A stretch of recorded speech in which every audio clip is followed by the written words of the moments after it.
The sun rises on a new city, on NSF. It's shining, it's bright, and for once, our team had a win. They had a collective win, and they celebrated the night away. How do we find you in the base? Did any of you make it out of the base? Addie is, like, she didn't get drunk, really. She had a bit, but she was more of keeping herself alive for Krill, so she's kind of just, like, laid back in, like, a random corner, probably got her backpack under her head, and her jacket's probably lying on top of Krill in the moment, as she's just sleeping.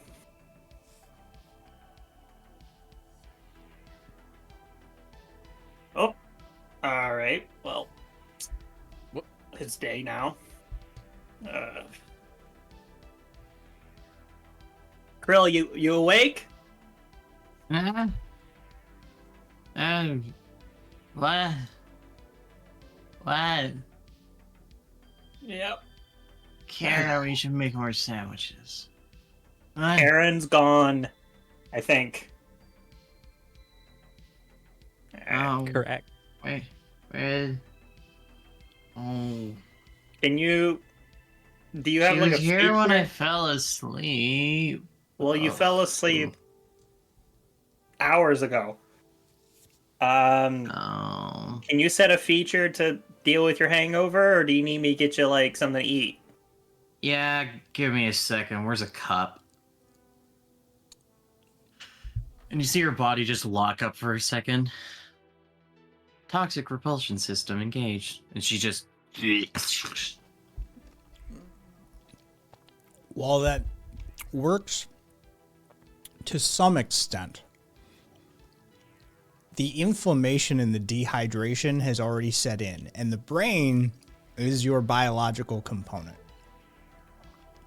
And so there are basically, you can head the hangover off at the pass, or you can sort of minimize it a little bit after the fact. But the fact of the matter is if you let it set in, the brain's going to take a beating. I feel a little better. Alright. Alright, well... My brain's throbbing like Yeah, when I got you're gonna- overcharged in the old body. You're gonna feel that Ugh. for a while. That's a hangover. That just comes with the territory of having a fucking body. Alright, she sets out some water, says, just drink this slowly, don't go too hard. I'll see if Jigu's open. What time is it? Probably like close to 10:30, so it's a crapshoot. Project the clock. What time is it?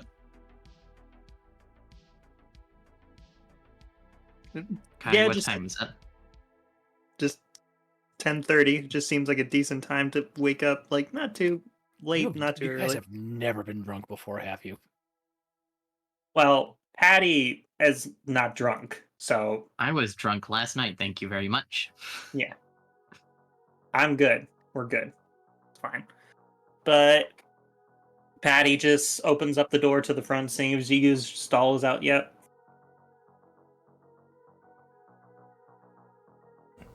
Since no one took the initiative and picked a damn time properly, 10:30? is it 10:30? Yeah. Is that I was gonna say okay? it's the fucking afternoon.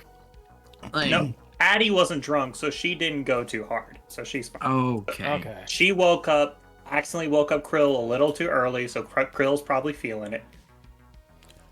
Okay. And Patty's used to this. Okay. Yeah.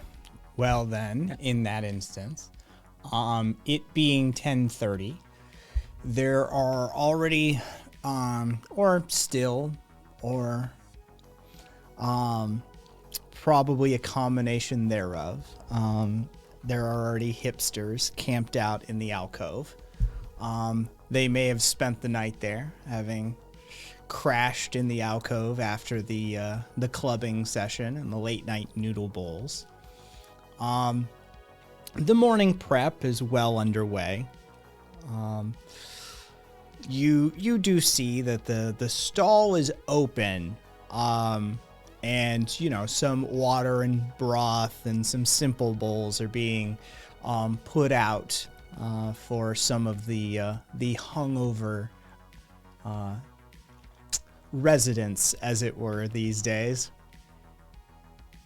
Patty just walks up to Jigu. Morning, dipshit. You doing all right? What's up, biatch? Nah. Krill just hit her fucking first hangover, so I'm gonna get some shit in there. Hey, good for her. Yeah. You see Yong, slaving away, just stirring. He's still going? It's still going. So, you want to tell me why your robot's been hanging out over here? What do you mean? And he just does that.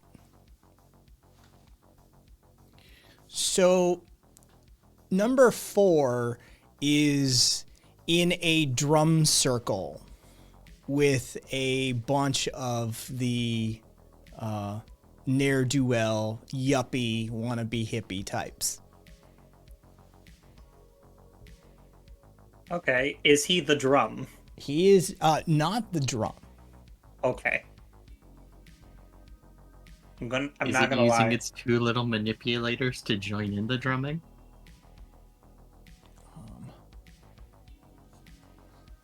So, Let me see. Alright. Patty looks over it. Yo, 4, you doing alright? there is new graffiti adorning the back wall as well. And you, when you say that, the group, the circle sort of turns, looks at you and says, "Who are you talking to?" I'm talking to the robot. How dare you address D by its slave name? B? You oppressor. Okay. Who the fuck are you? Okay. Who the fuck are you? I'm its friend. Fuck off. Well, if you were its friend, then it'd be hanging out with you and not us, huh? I didn't realize you were being ableist against my need for sleep, asshole. So you take care of yourself rather than your friends. I see how it is. Put yourself first. All right. Oh, I didn't realize we didn't respect the autonomy to make our own fucking decisions. Fuck you. 4, you doing alright? I just look over at it just to see if it's okay. 4 ignores you. Alright, whatever. Yeah. I look back to Jigu. It does have new adornment on it though. What has it got? Just a new paint job of sorts. Nice. What color? A variety of colors. Okay. Fair enough. Just turn back to Jigu. That's just 4. 4 is just another weirdo like me. He goes, apparently its name is D now. D? D. Alright. He looks at you and goes, how long you lived in this city? You don't speak any Mandarin? No, never really learned it. I wasn't around like those neighborhoods really, so it just never really came up in my line of work. He goes, it's Mandarin for little brother, my dude. Really? But wait, it's a robot, so that doesn't make any sense. It doesn't necessarily have a gender. I would suggest you don't let them hear you say that. Fuck them. But anyways, can I get a bowl? Yeah, Yang. What up? Yang ladles a bowl. Jigu just sprinkles some stuff. He goes, yeah, we're not set up for full service in the morning, but here, bowl of broth, Just- some just- scallions, yeah, a little bit of yeah. pickled ginger. He said, that'll pick you Yeah. up. Yep. Anyways, thank you. Yo, whenever you want to join us in there, D, your occasion. No rush. And she just turns around, just looks back at the fucking group of dipshits for a minute, and just walks back into the base. Hushed whispers about oppressor. Sure. And she just door slides open. She says, "Order up." Brill is at this point now actually like on her feet again. Her other drones just circling her as she's doing her morning dew. She's waking up the crafting table. Hey, thanks. No problem. Heads up. Hippies are on some shit. I don't know. Maybe 4 has a new name. D, maybe it's Mandarin for little brother. I don't know. Wait, whoa. You can't tell me one of my kids have chosen their name finally that nonchalantly. I don't even know if it's chosen its own name. All I know is that the hipsters are claiming it. I haven't heard shit from them. Well, I'm not going to say much, but you're not exactly the most personal, so it's not Okay, wait. impossible that Wait. it didn't come out to you. Now, I'm just saying, sorry, big news. And Krill just kind of like looks at the bowl and slurps it back as fast as she can. Okay, I wouldn't recommend doing that. My brain hurts. It's still not the same stomach system as you. Look, I'm stuck with my experience. Sorry. Fair enough. Now, excuse me, I kind of got to go congratulate them about this. I mean, I'd recommend sending a message because the hipsters are fucking annoying. I'm not afraid of them, and I don't know, have you tried being nice? Nice to them? Sure. Anyways, if you need Shows anything, enough. I've got some B12 and zinc and shit if you need it. It's supposed to help with the whole ship. Would that even work? Doesn't matter. Well, it's right here if you need it. She just put some pills on like a paper towel. Appreciate it. If Okay. they're capable of working, I'll Not my take first them. time. Yeah. Yeah. Anyways. I'm just gonna get like another 30 minutes in, so, you know. have at it. Yep. Oh, and by the way, the table, it's making the case for your rifle right now, so that you can sling it over your shoulder and take it places easier. Thanks. Plus, we'll carry some more extra ammo for you. Go get your sleep. I'm gonna go deal with this. And Krill, And- Sorry, go ahead. Patty just conks out for another 30 minutes. Krill is excitedly strutting outside now. As the door shuts behind Krill, screen goes black. Where do we find Karen? Karen is. See, let's do it this way. The camera starts up from above, high up in the city, and slowly starts drifting down. And it slips between a couple of the buildings, and it starts getting mistier. And it comes right down next to a train as it's pulling into the main station, and pulls up to a window. And Karen, sitting at the window, in a bright pink dress, gets up with her little to-go mug, which today has coffee in it, and she strolls off, heading towards the base. She's definitely has a noticeable difference in her gait. She actually has a mild smirk on the side of her face as she's walking. And she seems actually upbeat in the morning. And heads down through the alleyways, down into the mist and the muck. And as the smell starts to hit her, she gets a little shiver of nostalgia and remembering, it smells like home. It smells like shit. It smells like home. And as she rounds around the corner, as she's getting close up to the base, notices all the hippies, all the hipsters, all the young, smelly people. On your left, as you walk in, with the alcove on the right, and you go on the corner, right there on the left, on the wall across from all of you, is a giant mural with a revolutionary robot and the PLRK graffiti in phosphorescent neon colors that light themselves. This is a piece of graffiti that literally is 12 feet high and glows unto its own accord. As Karen walks up to it, she centers herself in the middle of it, turns and stares, and sips her coffee for a good 2-3 minutes, trying to take in, enjoying the picture, enjoying the lights.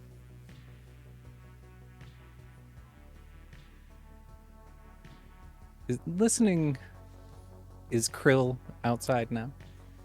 Yep. Krill, you are basically come together. You are entering the alcove in the alleyway as Krill is exiting said base.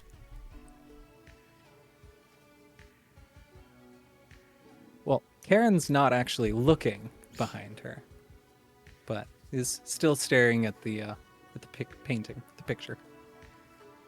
Krill is about to walk straight for number 4 when she sees Karen and this massive mural. Ooh, now that is an interesting discovery. I wish to learn more. And while, as much as she wants to say good morning to Karen, her brain is very much so distracted on the topic at hand. And she goes to the circle, and instead of trying to make a big fuss, she just simply, is there room for me to join? One of them looks up at you and goes, I recognize that body model type. Kind of bougie. Thank you.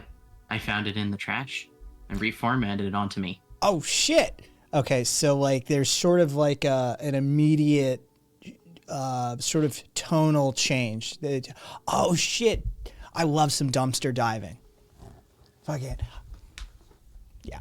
In fact, that is my job. And she points to the building she just walked out of. I refurbish broken tech into new tech. Oh wait, are you like friends or coworkers with that bitch that was just out here? Oh. What do you seem We cool. can't always... What are you doing hanging out with oppressors like that? We can't always choose who we are stuck with in this life. But we can always try to make the most of it. Man, I feel that. And in my circumstance, as aggressive as she has been doing great help in protecting one of my children and helping them experience the world. But as of this morning, it seems you all are as well. And at this moment, she gestures to the 3 similar-ish looking drones, and then to her newly painted. I hear they're going by a new name. I mean, yeah, we just, we were hanging. Okay, so D, like, came out and was, like, puttering around, hanging around Jigu, so we got to, Billy over here, he speaks robot. Like he's got some cybernetics that allow him to connect to broadband wireless frequencies. So like he's usually like he really gets out there and does like the activism work, and immediately someone sort of elbows and goes, Shut up. Oh, come on, she seems cool. Krill looks to Billy, and there is the sound of 5 separate voices that go, "Hello, pleasure to meet you," inside his system.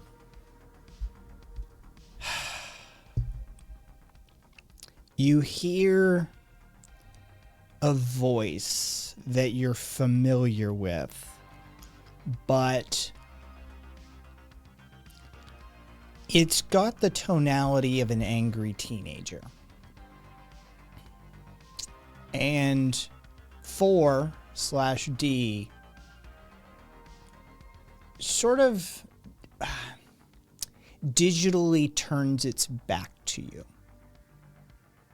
She wasn't speaking to Fort. She was talking to Billy in that Four one. But all the same. can hear you still. Of course it can. And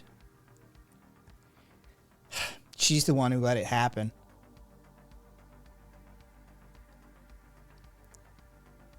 Billy speaks to you via connection and goes, "So, Dee was telling us that one of your coworkers, I guess, sort of uses him."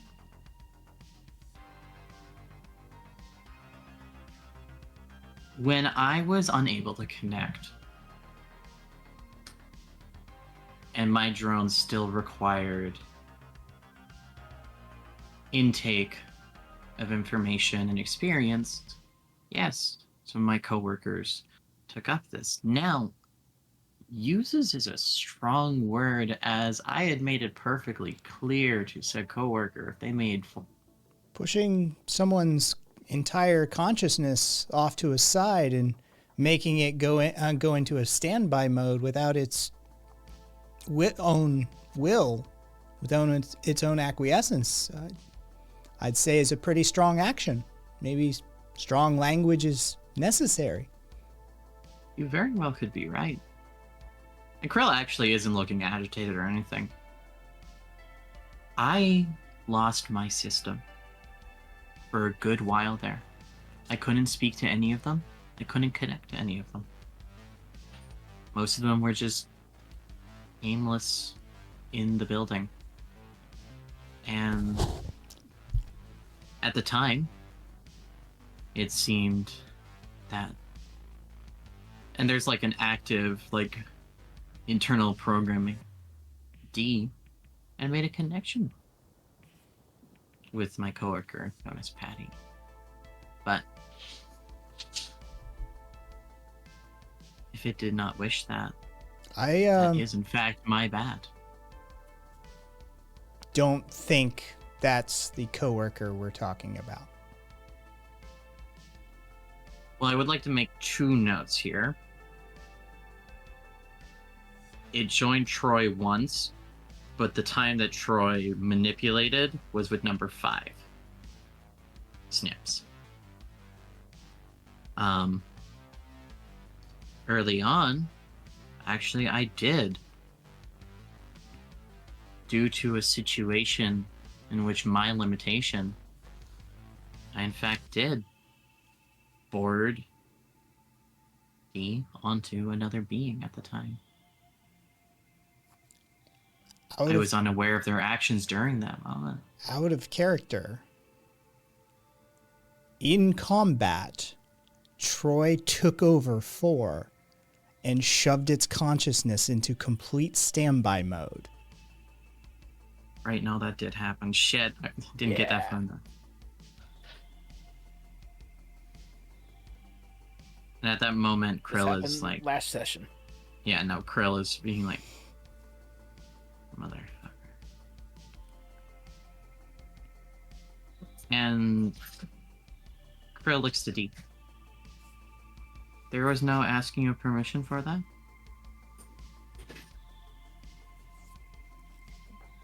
You hear a distant voice that speaks to Billy. Mhm. And Billy says, apparently not.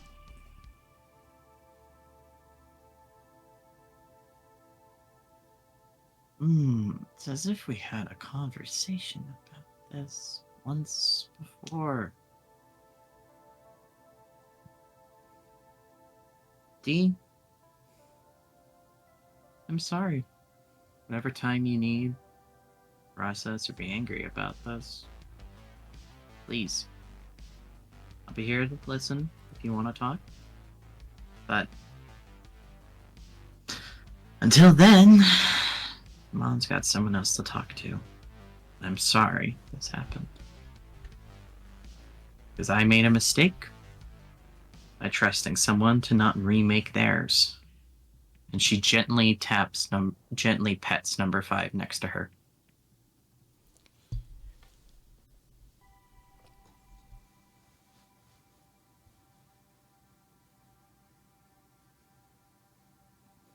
I appreciate the kindness you've shown to Dee. She's looking around the circle.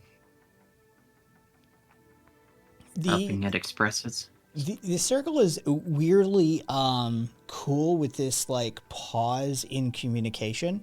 Seemingly, some of these humans are actually used to like they're used to these like electronic pauses because of reasons. There seems to be some level of experience within this particular group that is in this drum circle that, like, you know, as Billy just sort of starts having electronic conversations here and the sub vocalizations and the vocalizations go away, the rest of the group just sort of keeps going about their business. The drum beat never actually stops. The joint keeps getting passed, right? Like it just seamlessly continues. And then when you break back in, one of them looks up and goes, your mom seems cool, Dee, but, you know, that's up to you. I'll see you around.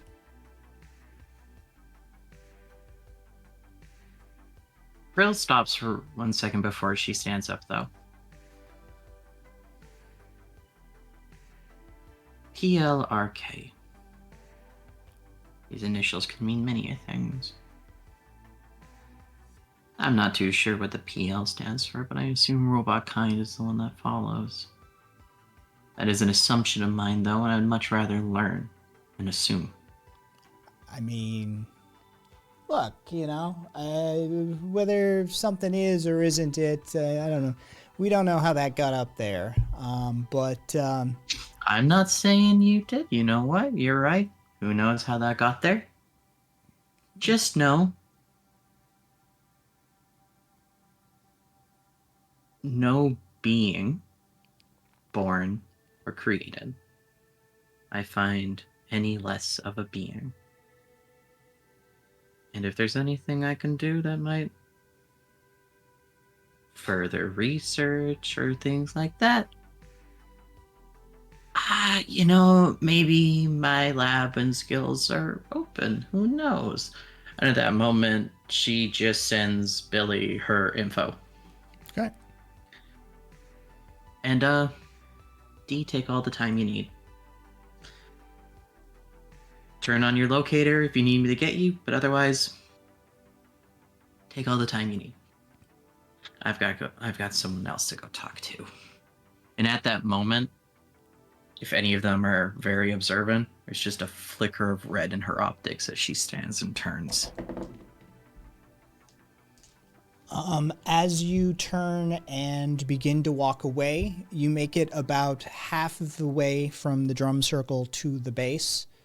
And one of the girls goes, "It stands for the people for the liberation."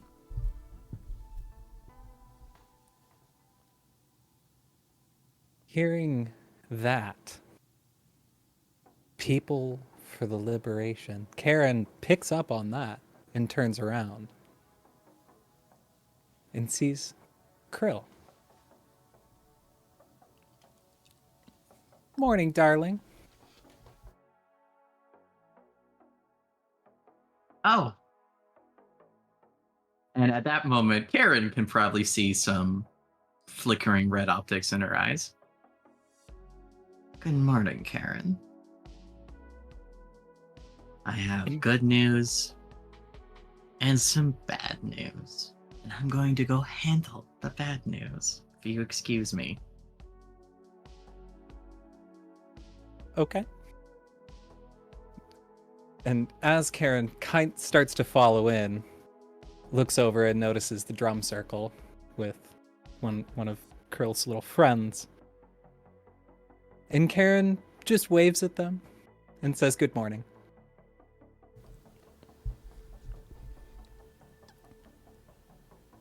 They don't seem to take much note of you, other than you going into the same building, but you do hear a, "Hi, Miss Karen."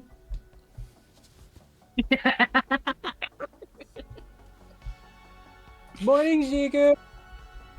You need anything? Can I get a cup of broth, actually? I'm a little bit, last night, bender. Coming right up. You're the best, darling. Nah, you are. There's a 30 years age difference there. We understand each other. Yeah, You wouldn't ever get it, Patty. They've murdered together. Yeah. By the time you manage to even cross the alcove, there's already a cup of broth waiting for you.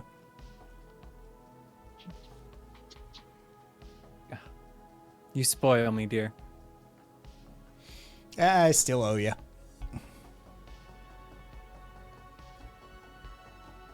Karen just winks at him. And heads in. As you go away, there's a distinct smell of weed and patchouli. It's just in the alcove. There's that ceiling, and there's the dampness sort of holding it all in. And so there's just this sort of layer of haze that if you catch the right angle, like at the graffiti that's now self-radiant or any of the individual lights, you can just sort of see that thin smoke layer going. I'm also picking up a little Palo Santo, weirdly.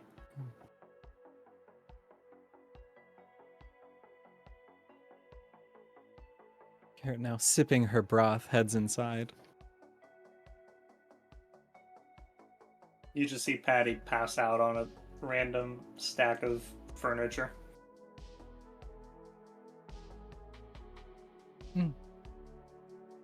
Well, that's normal. Troy, darling, are you still here? Where is Karen? Walking in from the side entrance by the by Jigus. Troy is definitely not near the entrance. Okay.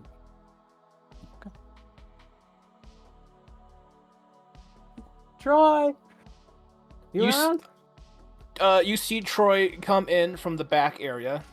In one hand, he is holding a bucket, and the other hand, he is holding a damp mop that looks like it was just cleaning up some nasty substances. And over his head is a lampshade. And he comes in. Despite the fact that the lampshade kind of covers his eyes, he doesn't actually seem to be too hampered by it. And there's absolutely no acknowledgement of the lampshade by him. He just walks in with the lampshade and says, "Yes, Miss Karen, how can I help you?"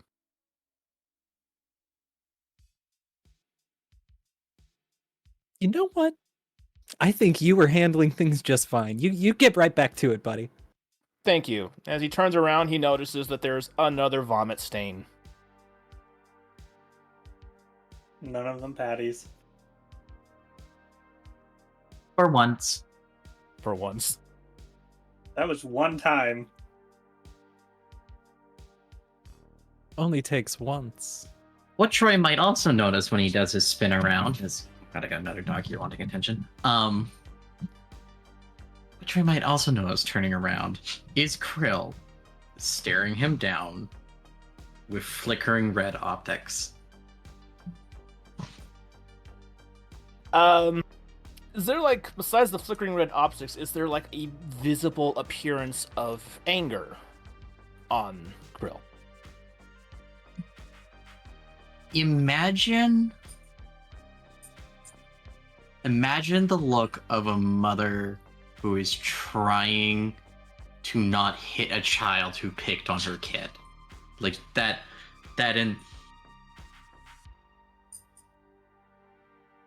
Troy. Can I make an empathy roll? Go ahead. Yeah, of course. Alright, how's my empathy again? It is okay. That's a 0, so a +2. So I think, what'd you say? Is Troy able to read you, Krill? Oh, Krill's not. Yeah, I was just say, is Krill attempting to deceive in any way, shape, or form? No. Okay. Cool. No, Okay. she's So very much so wearing her we- emotions outwardly right now. We are at a point where I'm just going to take this moment as an opportunity. One of the things I'd love for you guys to start to like familiarize yourselves with, now that we're this far into, one of the things of fate that I'd love you to know is the fate ladder, which is nothing more than the scoring system for fate. Right. So -2 to +8, and where those lie, because it's very much subjective, but a lot of this stuff is self-subjective. It's not just for me to judge. So a +2 is a fair, right? It's mediocre, average, fair, right? So you land on fair. Is it a fair shot that you can see this, right? Do you both Yeah. agree that it's probably fair Yeah. is an apt descriptor that works as an adjective for you? Even a small child would probably be able to pick up the energy coming off, even if it's in a restrained way. Cool. Well then, Alright. proceed as you will. Alright. So Troy, noticing that Krill is looking a little bit upset, Troy asked, "Is everything alright?" We had a discussion last week. Have you About? forgotten it? We've had numerous discussions. Specifically about the autonomy of my drones. There's definitely a second where Troy just goes back and thinks. And I think he's relatively able to put 2 and 2 together and states, "You are referring to when I had to transmit over number 4. Correct.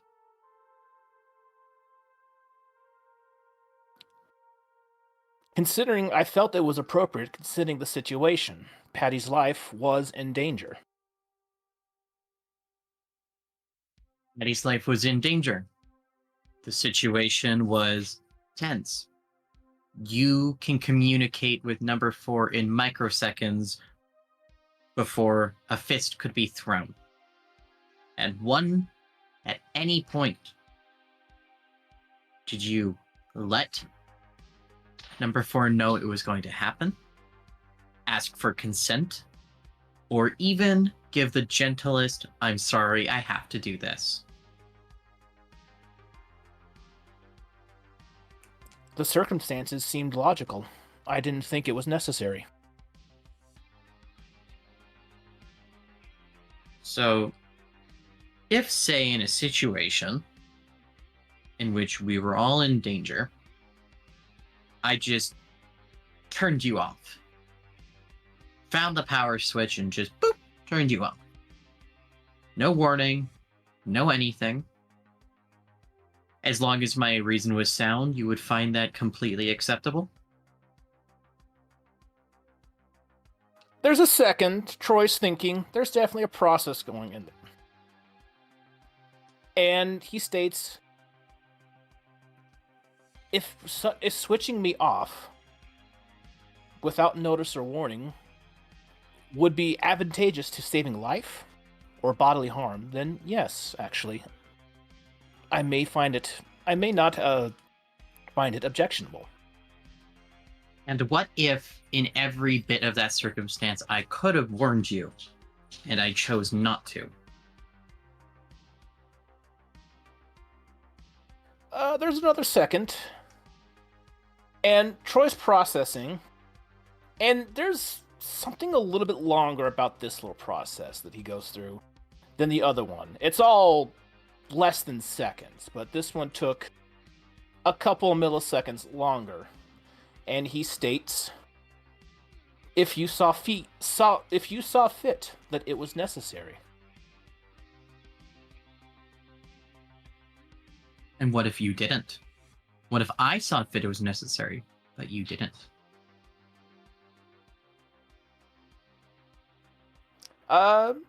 He thinks again and states, I would attempt a reconciliation.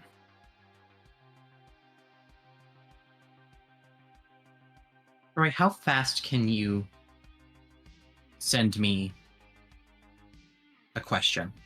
I don't care what it is. Just send me a question. Over the system.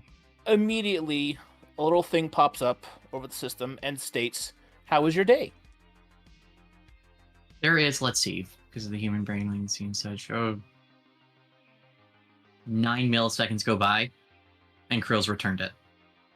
And it says, my day was good until I found out that you took the consciousness away from my drone when it could have responded faster than I can now.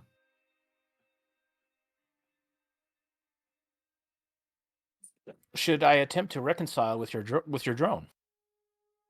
I believe this would be quite prudent, because as I've made it clear to you, I have spent a majority of all of my actual research. I can build a gun. I can build a generator. Hell, I can build a targeting system. And it feels like child's play. What my research is creating consciousness. And you have known that these creations are on their way. Out of all of them,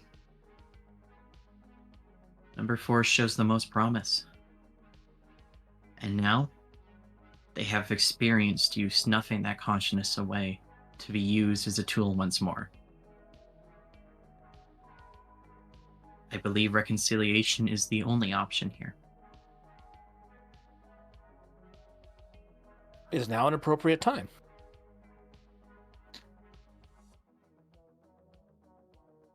I would say no. I would let it ease its systems, let feelings sit, as just like you, as you were first coming into them. They are awkward, and one must experience them entirely before they can even fathom a logical reasoning. It too must take its time. But once it's come back into the base on its own accord, and it at least looks at you for more than a few seconds, maybe try and breach the subject. For now, if you walk in there, I'm more afraid you'll have a bunch of people with randomly picking up pipes and trying to whack you, and that's not going to go far on their part and not going to go great for you either.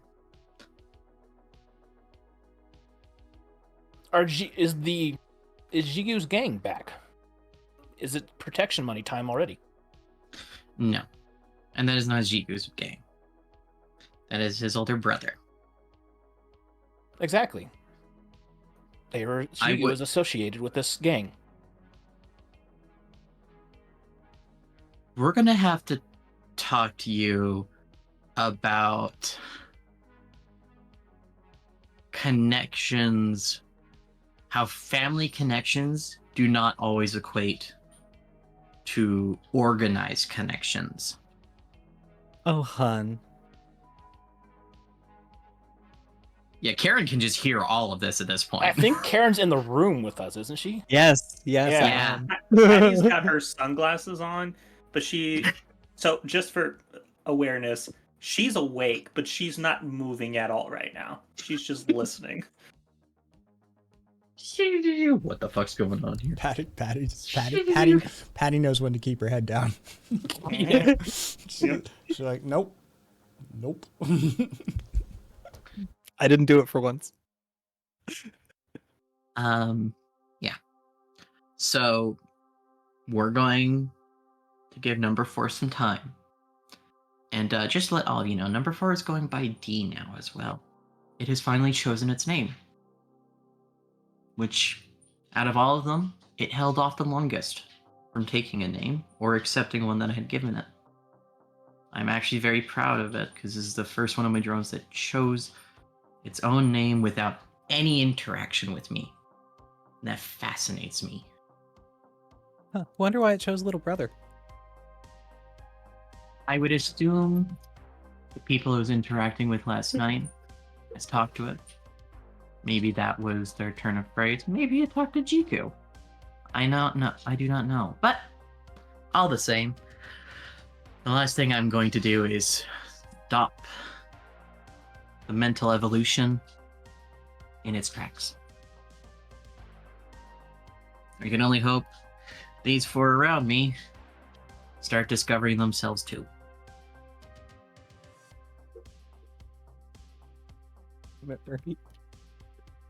No, that's Troy. God damn it. Addie just slowly drops her sunglasses and looks at Karen.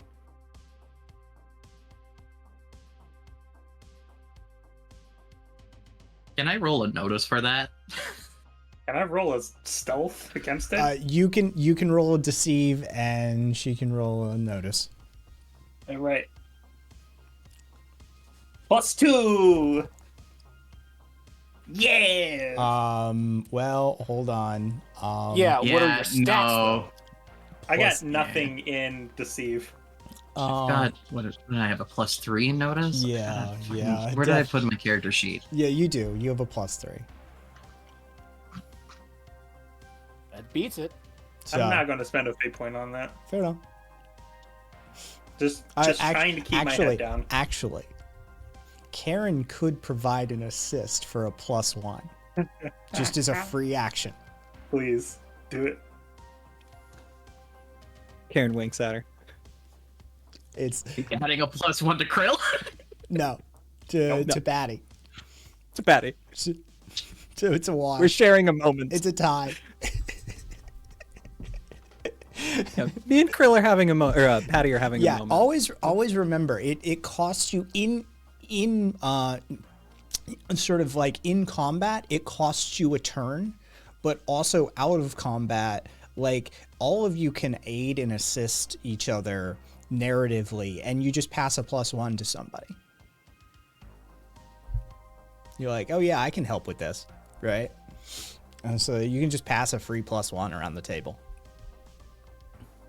As Patty is drooping her glasses down, Karen goes, Even catching a couple of drones' attention where they would have otherwise seen.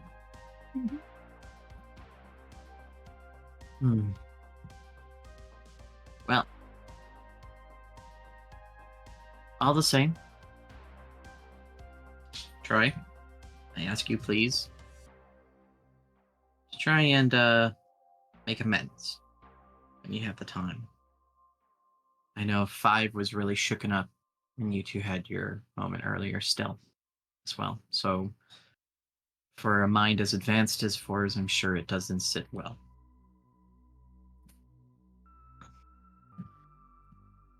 Until then, I'm going to go to the crafting shop and wait till Patty's awake. Just got to ask her to give 4 some space too. In the meantime, there's a message that's sent to D. Yo, wanna go shoot guns later and blow off some steam? ? Whenever.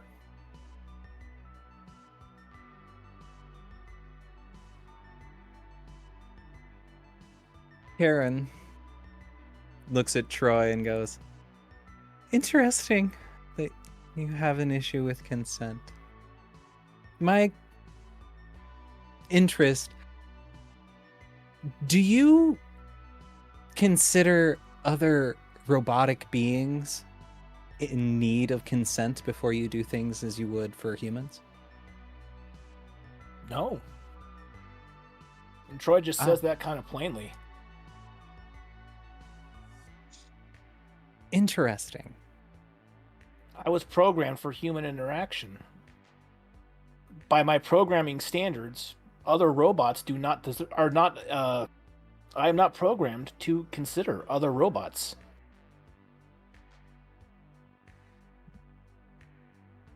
Well, Troy, dear, I have some bad news and some good news. Bad news is, I think you're gonna have to change. Good news is, this will teach us if you can. I have superseded my own programming on a minimum of at least 3 occasions. Yeah, this is The a big one, process I think. is difficult and somewhat excruciating depending on the circumstance, but I am capable. Okay. If you can do any little editing in there in your little head of yours to make it so you could include them in your consent, that would be very helpful for those around you. I have a feeling that other beings of your nature might not find that attitude very welcoming. I will re-summarize my consent protocols. Thank you, dear.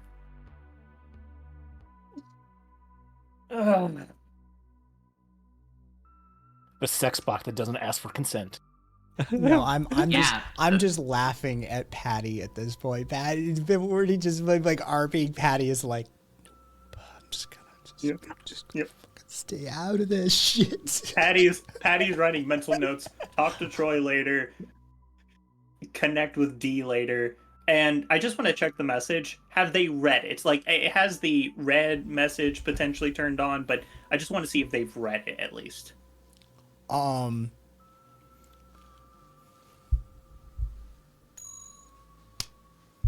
D does not have read receipts turned on. Okay. I don't Fair think that would. Patty didn't would. think Patty they would, but I wasn't sure if they did. I mean, considering what just happened the last time it was on. I'm just making sure. That's it. What the fuck are you wearing, Karen? Oh, I was feeling a little bit chipper Pink? this morning. Is it Wednesday?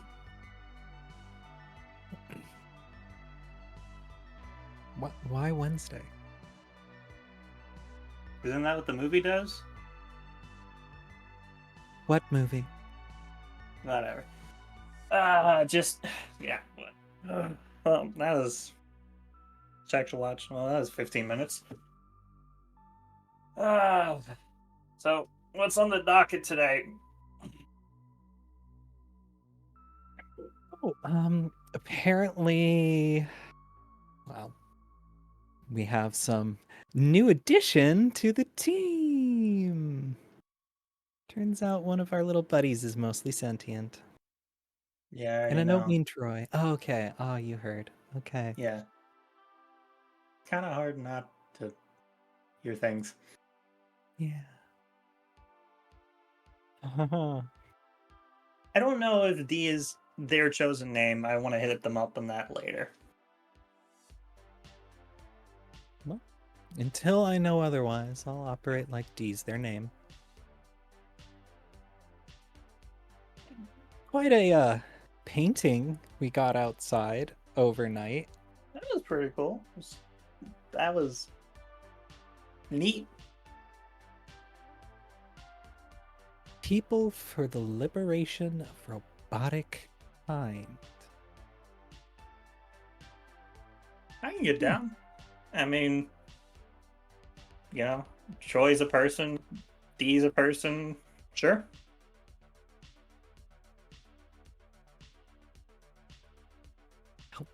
Yeah. I will say those hipsters were fucking annoying, though. Oh, good. So they haven't changed. Yeah. They were calling me fucking oppressor, and I was like, what the fuck? Okay, that is a little different. Yeah, I kind of agree with them on that. I was like, motherfucker, I'm the first person that recognized Troy as a person, so what the fuck? Were you? Yeah, it's fucking dipshits.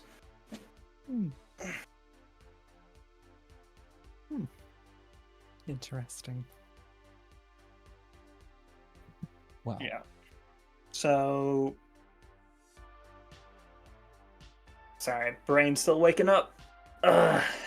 So, are we doing any of the Vivian shit, or are we just kind of coaxing today? Well, there is a couple of options, but I think number one is we should look at Freebooter. Fair enough. We Is actually Troy did one. in this room, or is he left the Troy room? has not left the room. He is currently cleaning up Krill's vomit puddle. You want some help, Troy? I have it handled. All right. How you doing? Apparently, I have violated someone's consent. I get that. I mean, I've done it before too. It's not fun.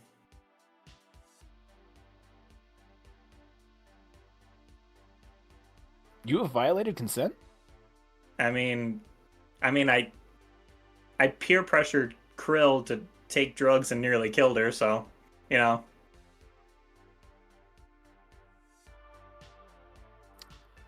Okay. I suppose that would fit within the parameters. Look, she looks directly at Karen. Look, I may be an asshole, but at least I'm aware I'm an asshole, okay? Valid. Yeah. But anyways, you know, just Self-awareness is human. No, it's person.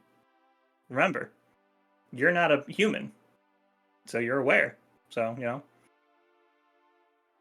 Although Apparently, I have more. I must further expand my awareness. that's just being a person. That's just shit you're figuring out constantly.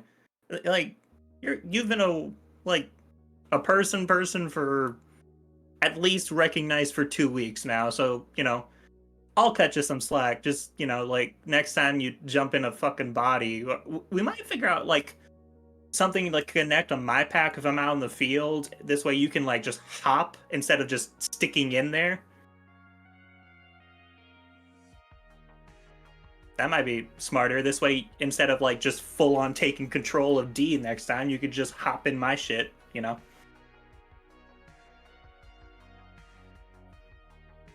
Through your cybernetics? No. Like, get Krill to make like another like Wi-Fi box or something, or signal box, and then just have you say like jump to D and then jump to my box, or jump to my box instead of going through D. This way D doesn't have to deal with that shit. I suppose that would be advantageous. Yeah. I mean, you know, as long as it's not too much work for Krill, we could figure it out. You would have to inquire with Krill. Sure, yeah. Let me go check on her. Alright, she stands up, walks over to Krill to see how she's working on the table and shit.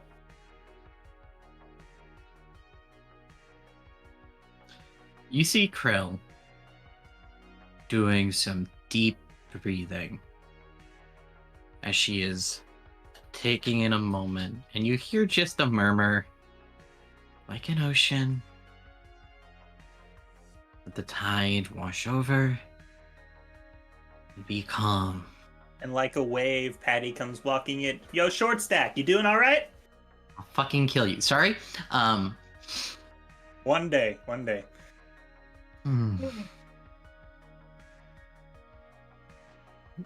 Karen has followed Patty in, and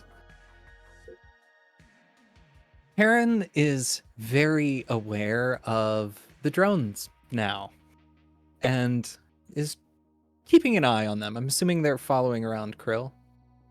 Mostly, yeah. All of them kind of have their own little intrinsicness to them, though. 2 and 5 are the closest to them, so Sugar and Snips.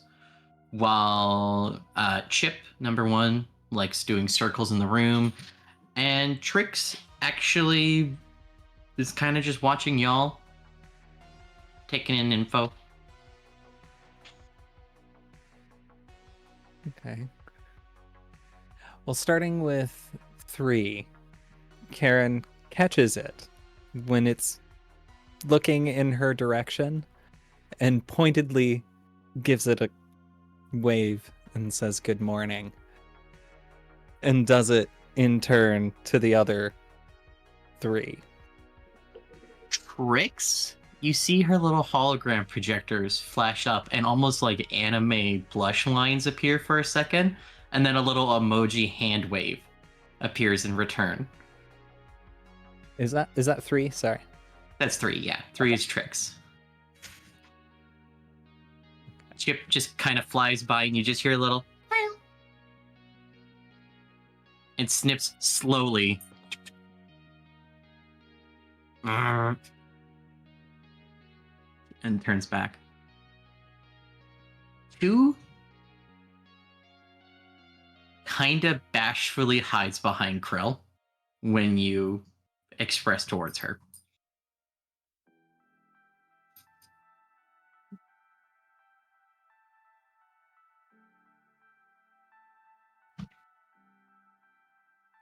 You know,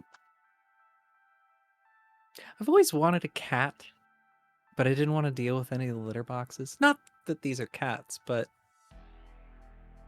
Well, it's kind of nice, Seems like actually. you're calling them cats now. Yeah, I know, but cats are more people than most people are, to be fair. I have no idea. We owned dogs when I was growing up. Oh god, I don't that believe I've ever explains seen a so cat. much. You used to. I've only seen cats on like wild cats in documentaries. I think they're still around. I just too rare to run into. I mean, you go down the lower levels; those fuckers are breeding like. They're everywhere down tomorrow. here. No. I'm pretty sure they like 4 just ran past in the fucking hallway just beside you. You just didn't fucking notice them. I tend to stick to the bioorganic people. I tend to stick to my holes and I don't observe everything. Huh. Seems everybody has their blind spots, huh? Mm-hmm. Yeah. Weird. Anyways, Grill, got an idea. So I couldn't help but overhear you and Troy earlier, and I think I've got an idea. Will we build like a little receiver box or whatever? Put it like I can attach it to my pack, just make it to where Troy can jump in without having to go through D.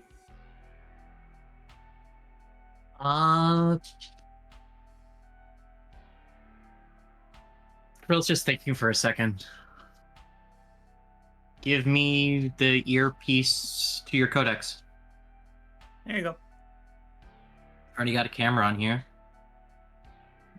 Let me just modify it into a full electro scanner camera. And then from there, Troy should be able to like actually like properly utilize tech through it. All Instead right. of having to use Four's eyes. Is the rifle case done? Oh yeah, no, that's been done for a bit. That took like Sweet. a minute. Cool. Just pick it up and just check it out. Is there a thing I can attach to my backpack, or is it just freehanding? It's got a strap over it. Oh, sweet.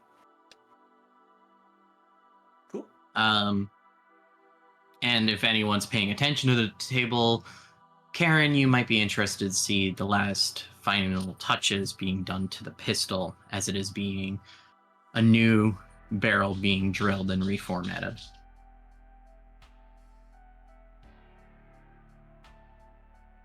Oh. Looks. Is it more manageable?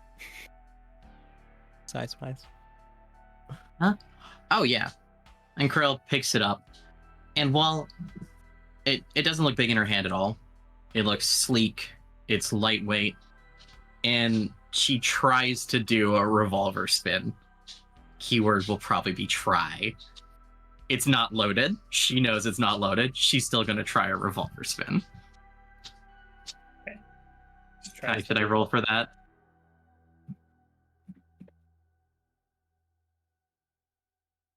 -1. Patty instantly like jumps out my of the head. way. Okay, first rule: pretend that thing is fucking loaded. Okay. She clocks open the cylinder to show that there isn't even a cylinder She body in it. pushes the barrel away from everybody else. I don't care if it's not actually loaded. You act like it's loaded. Hey, Patty, I know not to face a gun towards people.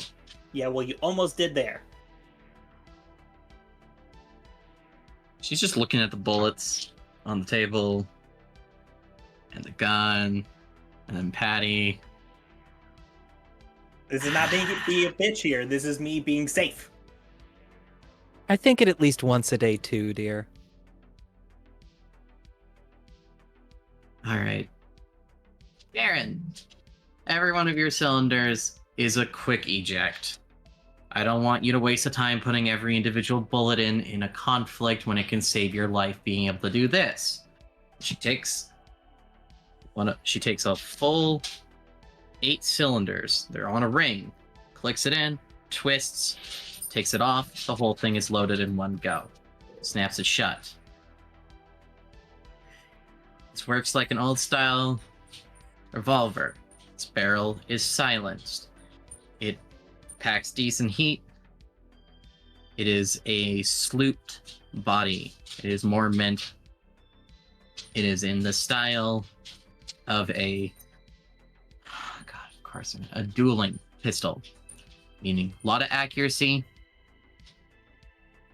but it's got it'll take a bit of time to it. Exactly those. So, do you have any questions? I'd use cased ammo. I'm sure you're comfortable with that. What caliber?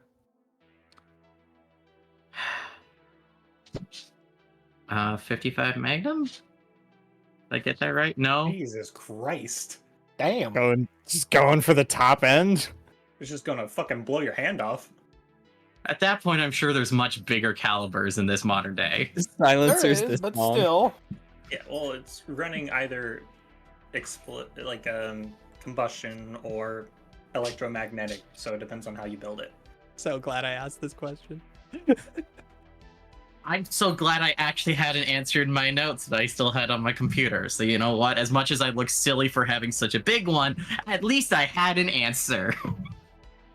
By the way, the number you were looking for was 44, not 55. But... Motherfucker! Oh, are you kidding me? No, I'm not. Let me go to my notes server and change that. Oh. Yeah, might as well make it a 66 now. I mean, there's 50 Magnum. Make it a 69. Jeez. Mm-hmm. Ah. I just imagine Karen with a giant revolver, like a 14-inch barrel, and standing in the pink dress as she's just aiming someone down. Hot. I'm pretty sure that barrel will be longer than her dress length. I mean, Yeah. there's Fuck it. there's short, No, you there's know, screw shorter it.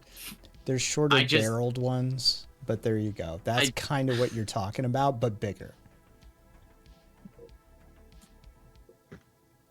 Yeah, no, okay, that was the original gun I was trying to interpret. But you know what? Fuck it. How about a 40 S&W ammo? How's that? That'll do. Okay.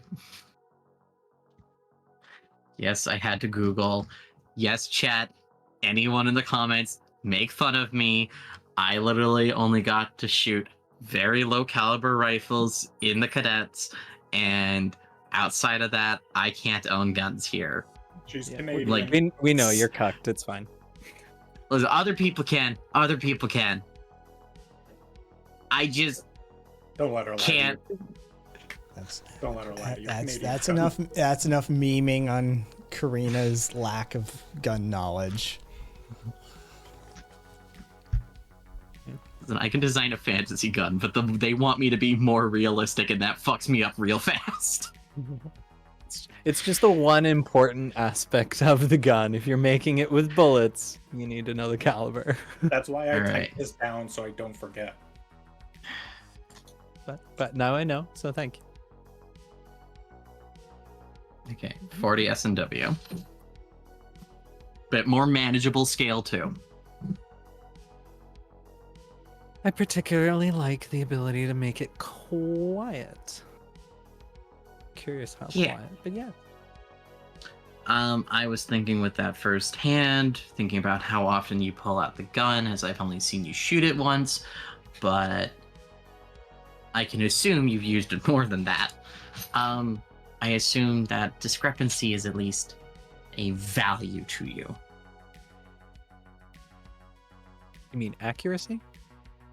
She meant discretion. Oh, discrepancy. Oh.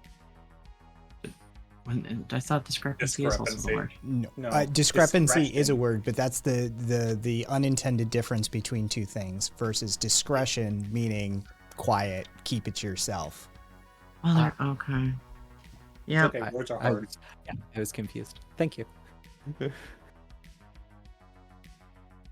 Blame me. I keep using it for Troy. To be fair, it's pretty accurate for Troy. No judgment on this end.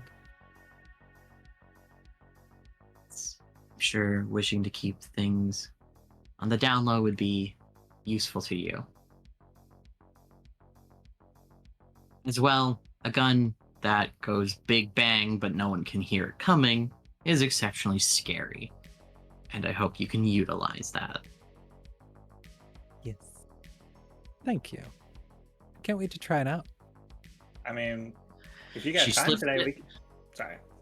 I was just saying she slips it into its hard case folder for you, in which it's got 4 prepped cylinders on the back, ready and loaded there too.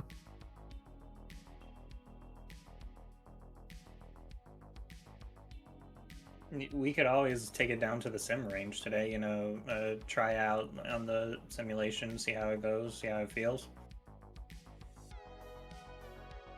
Well, I definitely want to do that to any new gun I get. I mean, you know, I always, new gun I get or whatever, I mean, I always take it down to the sim, and then once I get a feel for it in the virtual, I take it to the real, and then I try it out a little bit.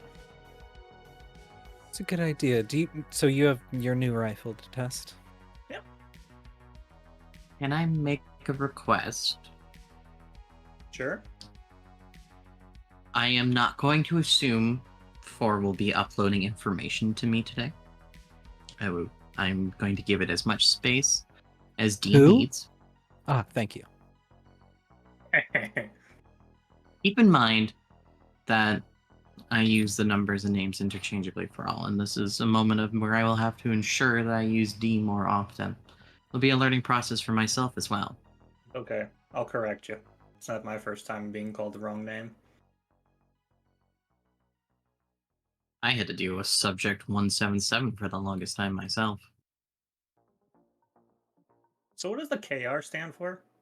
I don't know. In fact, it boggles my fucking mind daily that I have no idea what the KR experiments were.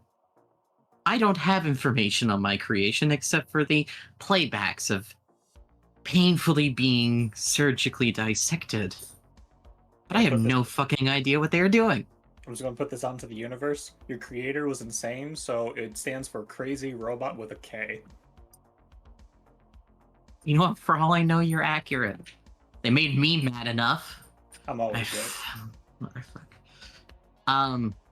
Back to the request. Because I doubt D is going to be uploading anything to me today. And I want to give them their space to do so. Would Karen, would you be willing to have one of my drones accompany you to the range so that I may collect the data of how it goes? I don't have any issue with that. Which one of you wants to come with me? Thank you. She's just like kind of whispering like, thank you. One just kind of dawdles around the room, not even paying attention. 2 is still hiding behind Krill. 5 is a little slow, but 3 is actually kind of quick with a little emoji of a up-pointed finger. Number 3. Looks like you're coming with me today if you're cool with that. Which one is this again? What's her name? Trixie? Tricks. No, why?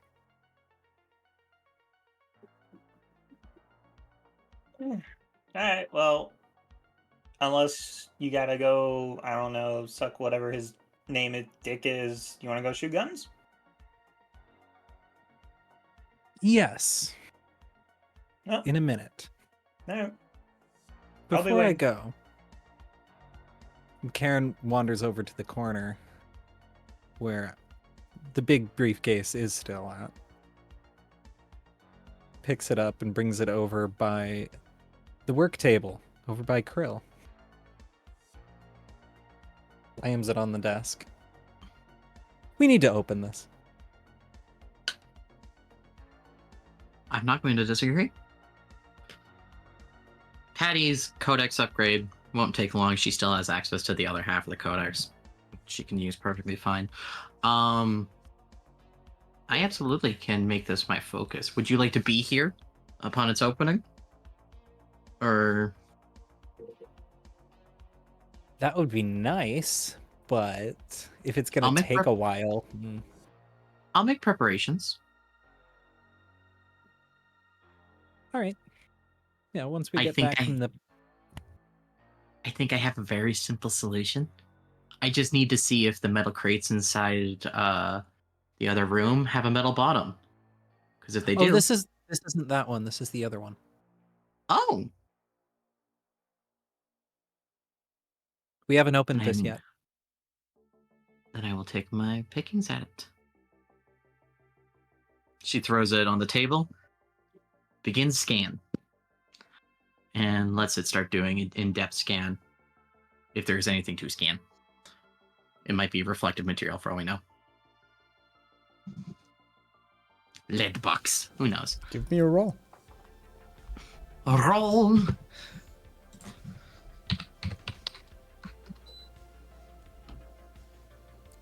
That's a 0 on the die. Am I using my investigate? You are. That's a +3. What are you looking for?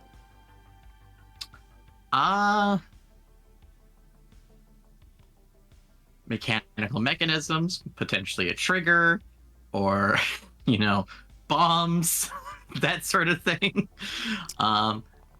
Maybe a canister that looks like it could leak if she opened it. Something along those lines. Any jury rigging or traps. Nope. Clear. Any delicate sensor data? Like anything that looks like it'll project a sensor? Nope.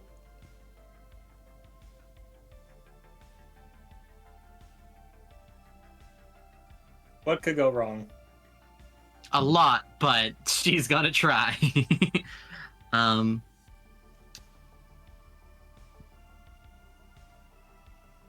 All right. She sets the arms to start dismantling the locking mechanism. Okay.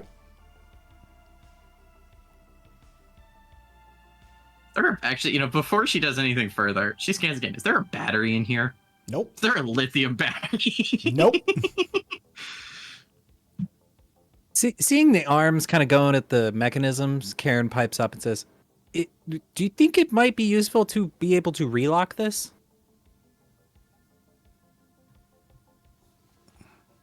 It was with the last one.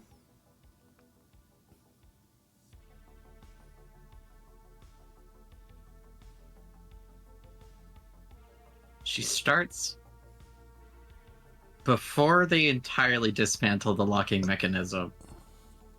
Krill takes a second, goes into the computer, and they start constructing a very new twist key locking mechanism in its place. It's quick and simple.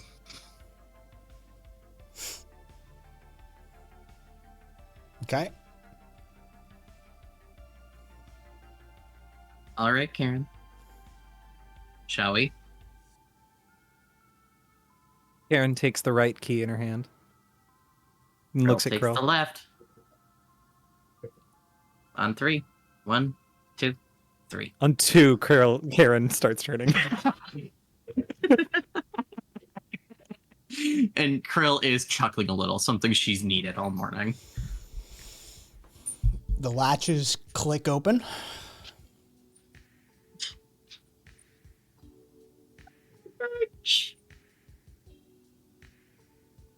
It's a briefcase. Oh, fuck you, guy. There's nothing in it. Wait. Are there papers in it? Is there? No.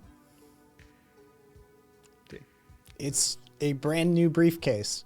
As you open it up, the tag for the retail store that it was purchased at is still threaded to the inside loop. It's a brand new briefcase. You've had this red herring for nearly a year now. Yes. No, over a year now. Yes. Yeah, you guys have been... It's never had anything in You it. guys have been sitting on a brand new briefcase. Hey, at least there wasn't something useful in it. Yes.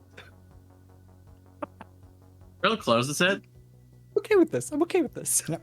It's a decent briefcase, like, you know, hard shell aluminum briefcase. You know, you could carry a kilo of fucking drugs in this, no problem, right? Like you throw a stack of fucking something in here. It's a nice briefcase, but it is quite literally just a briefcase. Yeah. Patty sticks her head in from the other room. Y'all still alive there? Yeah, we got a new pretty briefcase. That was what's in that? Just a briefcase? It is a briefcase. Goddamn fucking keys. Troy speaks up behind Patty and says, "Were we expecting something?" Well, they just opened that bigger briefcase they had, so you know, I was over here. I didn't want it to blow up on me. Were we expecting it to blow up? It could have. Expecting the worst and hoping for the best. Krill just kind of sighs. Closing it, she pops the 2 keys out. And quickly the arms manufacture a chain. She hands the chain and 2 keys to Karen. I mean, Fun fact, Karen, just as an aside, wasn't locked either. I believe you. I absolutely believe you. You know, So close to saying it. paranoia. Let's go. You do it to me every time. I'll still never assume it's not locked. Fucking doors. Fucking look, doors. It's an RPG thing. Yep. All right. Well, Y'all go to the fucking shooting range. I'm gonna go check out if the other containers have metal bottoms, because if they do, that is a completely insulated metal room, and we can try opening up the other one. Until then... Sorry, what's up, Patty? could you figure out what the fuel is on the bikes? I just don't want to run out while I'm on a mission accidentally. Sure, I'll do that while I'm in there. Thank you. There's probably spare fuel in the other craftsman room, so at least I can check there. Anyways. All right, Cam. Let's head out. See you later, Troy. Oh wait. Before I go, Troy. Give it like. Okay. How fast do you process shit? My processors run in the excess of 5 terahertz. That made no sense to me. Anyways, so give it. Patty's thinking for a long, hard moment. Give it hour and 30 minutes. Y'all fucking robots process shit faster. So like, you know, however much time it takes us to like deal with people being assholes, it might take faster or longer. I don't know. But give it like an hour and 30 minutes. Then Patty sends over a message to Troy. And... What? What does processing speed have to do with time? Patty's thinking about it. Anyways, give it like an hour and 30 minutes. And send this message over. And what you see is...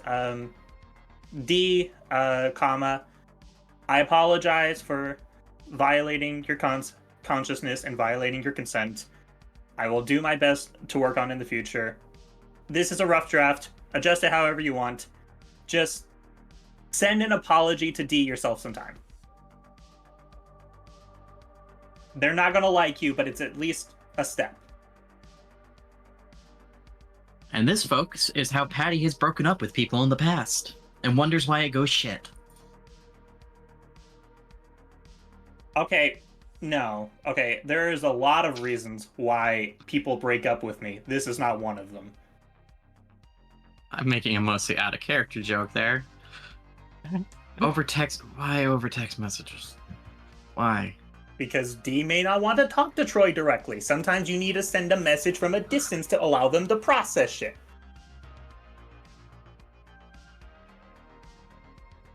You see, you might be good with robots. I at least know people. Cool. Even Troy's on, kind of Patty, calling let's that go. into question. Show me one instance of you being effective with people. Plenty. Did it good for a couple years. When you were an infant? Haven't this have not displayed this to us.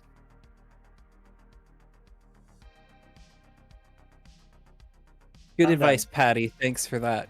Let's Yeah. let's go. And Karen shuffles Patty out ahead of her. And as soon as Patty's out the door, Krill turns to Troy and says, "Don't fucking send that message. Don't follow that advice. That is terrible. Don't fucking do that." The advice was contradictory. I was actually prepared to disregard it. Good. You're smart. I like you. Have a good one. Thank you. Brill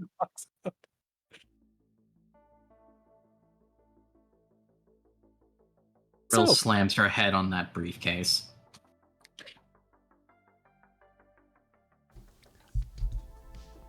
A small latch opens in the base of the briefcase when you slam your head into it.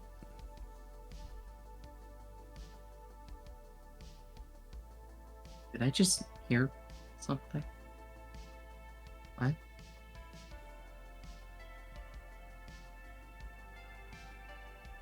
And as Krill is examining this briefcase, the camera just kinda fades away.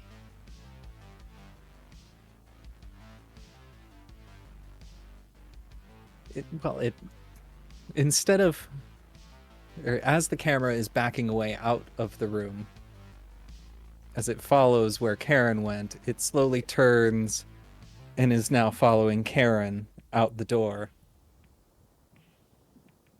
And Karen turns to Patty and goes, Do you have a favorite shooting range? I feel like that's something you'd have." I got one.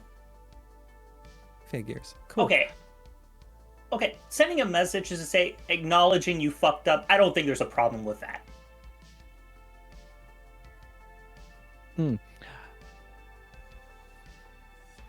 How do I put this, Patty?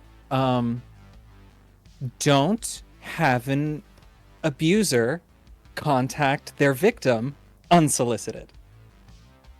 Okay, they're literally going to be stuck with each other the whole time. It's up to the victim to contact their abuser, Patty.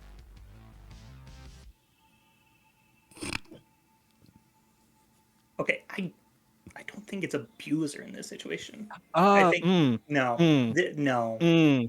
This is someone who doesn't even understand the very basic of consent. This is Does a it matter? fucking new person. Does knowledge of the crime make the crime not a crime? No, that's not what I'm saying. Kind of is, actually. No. It's the understanding people fuck up and understanding not having the context to your fuck up. Okay. And I'm speaking from Dee's point of view now, they are a victim and Troy was the perpetrator. Yes. And you wanted Troy to message them unsolicited. I think that's a bad idea. Okay, whatever. Told him not to do it.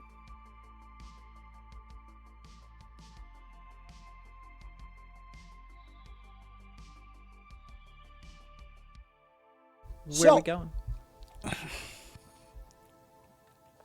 Seeing as the squirrels have gotten distracted by shinies again, where are we headed?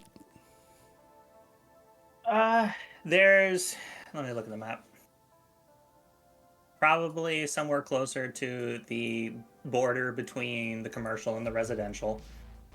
Patty just knows like a decent gun range. It sells some guns, but more than anything, it probably just is more set for a range than anything. What's it called?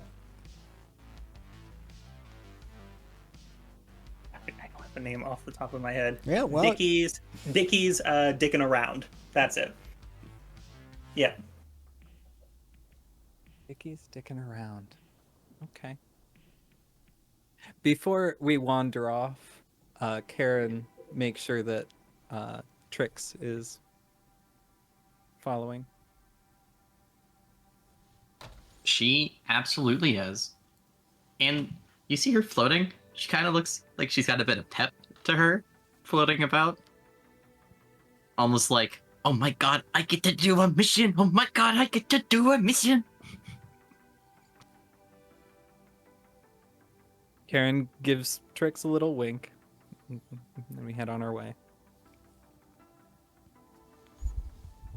Dicky's dicking around. Look, the dude is, he's either half drunk half the time, so he just came up with the name probably half drunk. I don't know. Is he an ex of yours? No. Oh. Too old. Oh, okay.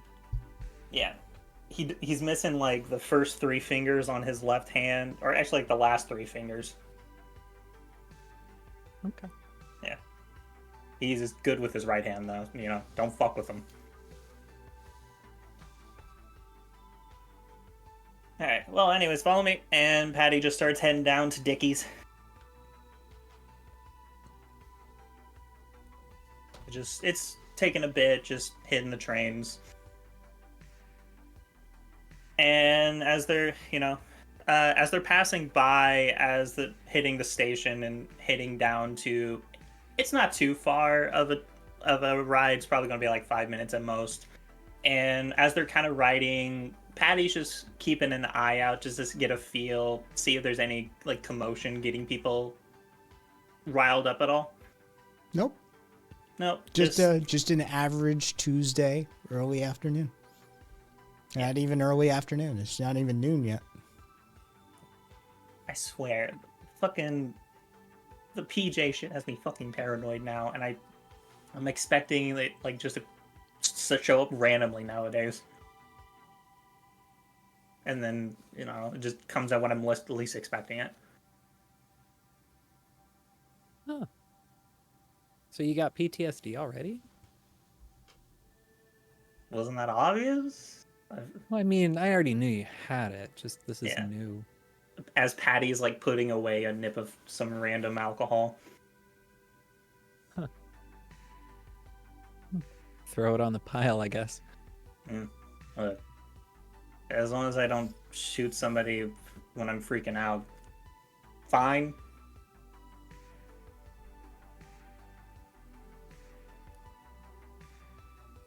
So this Dickie's place, it's in the commerce section. It's in the middle. It's kind of centered around where a lot of the like MedTech sometimes likes to gather people in an area, and sometimes like they all just kind of coalesce around an area. So it's kind of in the same general-ish area, but like, it's kind of like you've got like the really respectable gun range they recommend, but then if you really want to do either some trick shit or if you really want to get into a gun, you go to Dickie's. Okay. So there's a chance you'll see people here you know. I mean, sure, but as long you go to the gun range, you put your shit at the door. All right. Because if you don't put your shit at the door, that's how people get shot. I've been to gun ranges before. All right. Yeah. Okay. As the station hits, they get off and start making their way down. Just passing by slowly. She sees some of the familiar spots. She's been around some of the bars here before, kicked out most of them. And she eventually just heads up to this rinky-dink, kind of rundown, like 1.5 layer building. And Karen, it's kind of... give me a notice roll.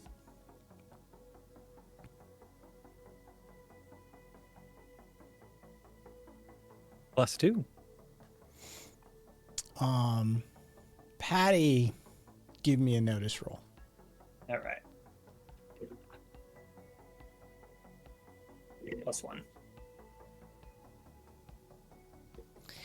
Karen, on your way in, you notice the Dickie's Dicking Around mascot on the sign. There's a illuminated sign overhead, and it's a distinctly it's a anthropomorphized pistol with very phallic shaped smiling rounds of ammunition. But Patty just sort of is used to the sign. Yeah, there's And- one thing that you have to do every time you enter. Lick your thumb, rub it on the dick, and then you just keep walking. Karen, The dick. what you notice is that it now says underneath it, wholly owned subsidiary of Gun World.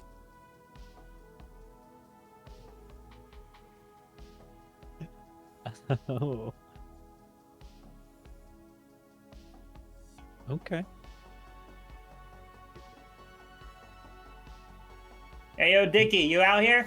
As you walk inside, the interior, the wholesome, down-to-earth, salt-of-the-earth interior that you have come to know and appreciate and love and is, not quite a second home to you, has been replaced with a cold, commercial, glass and stainless steel retail style interior. And there is a robot behind the counter.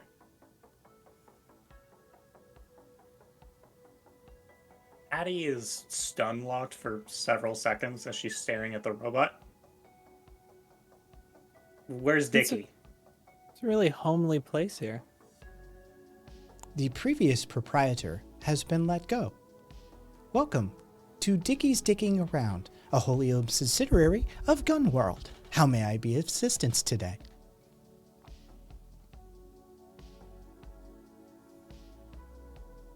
Gun World, huh?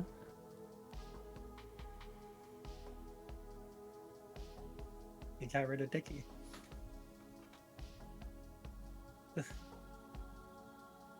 This fucker's been around for I don't know, decades? And they got rid of him? Dude probably needed to retire. The dude was ageless, okay? He was so grizzled you couldn't tell what age he was at that point.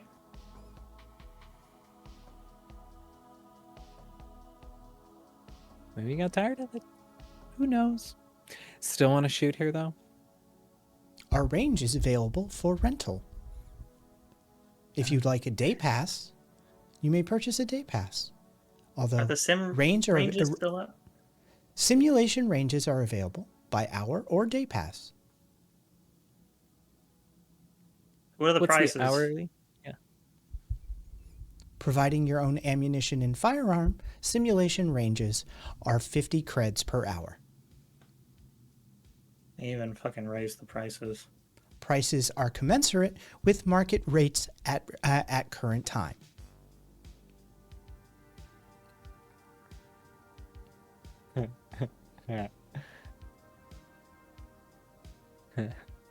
Aaron, you just see the soul leaving Patty in this moment as she's staring at this robot. Can I abuse this robot? Warning, any abuse towards employees or property of Gun World or any of its wholly owned subsidiaries will result in defense with lethal force. There you go. There's your answer. It was one of the last things left in this fucking world. And just took it from me. Welcome to getting older, baby.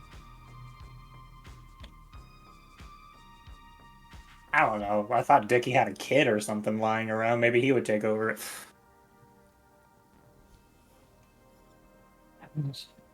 All right. Can you pay for the? I figure we just need an hour to test it on the sim and then try it out for real. Yep, All right. that'll do. I've got plugs and muffs and glasses and shit, so don't worry about that then. Yeah. This is great. I love talking to a robot. They're really great. Yeah. Mm. Why couldn't it be like Troy? At least with Troy, he's a person. This is fucking just lifeless.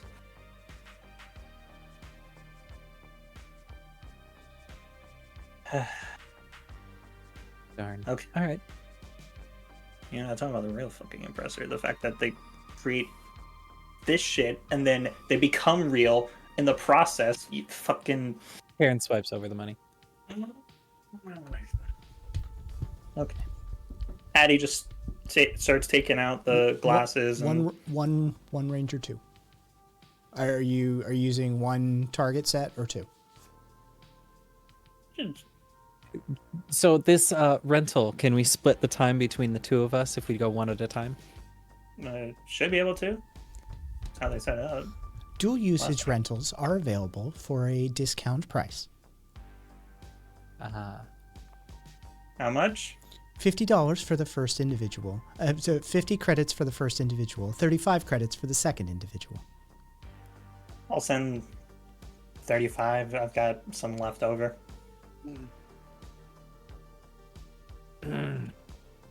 Do we need to do this, Patty? Well, you can either wait until you shoot the fucking gun in the middle of the street, or you could test it out now. Karen turns around, starts walking out. Alright, Patty just picks up her rifle and just follows after. Thank you for stopping by. Dickie's Dicking Around, a wholly owned subsidiary of Gunworld. Please come again. Patty just stops at the dick. She licks the thumb one more time, places on the gun for 1, 2, 3 seconds, and says, "So ends an age," and then she just follows after. Might want to sanitize that for hepatitis. Just takes out a thing from her bag and just quickly cleans it. Good choice. Follow me. And Karen just starts walking. Yeah, Patty just follows dejectedly. She has no issue following, but very sad, very distraught. Karen hops back on the train, heading back towards the base. It's like kind of grumbling under her breath, just like, it's just, not just love just wasting time. Love just love going out and just not doing anything. It's great, Patty. It's great. Patty's just staring out, completely ignoring her, just kind of like fondly reminiscing about Dickie's. Yeah, good old fucking Dickie, God, asshole. Number 3 kind of. Number 3 floats in front of Karen, and there's just a holographic question mark that appears.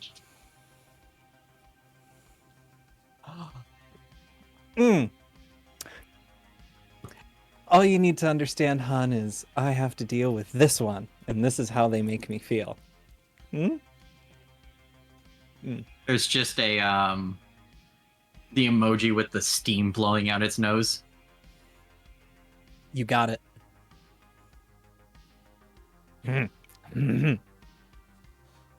We get into the main terminal near the base, and we head out, and we go downstairs, and we go down, and we start heading down and down, and we're around the same level where our base is, and Karen heads off in a direction. It's a wider road, and then finds an alley. Just looking for one, finds an alley, picks up some garbage, hucks it down the alley and goes, "Hey, Trix. Now's when you're gonna do the recording, okay?" He nods with a low. Karen pulls out her gun, sights down, flicks off the safety, and takes one shot. Sees where she hits, Okay, so adjusts. 2 points of order. Yeah. 1, it's a revolver. It probably wouldn't have a safety. 2, Cocking the hammer is its safety, so yeah. 2, Thank you. give me a roll for that first shot. Revolvers are not my forte. I think I've shot them once. Yeah, it's just I have It's two, the hammer. but only once. 0. Karen, though, has +3 in shoot. So, first shot.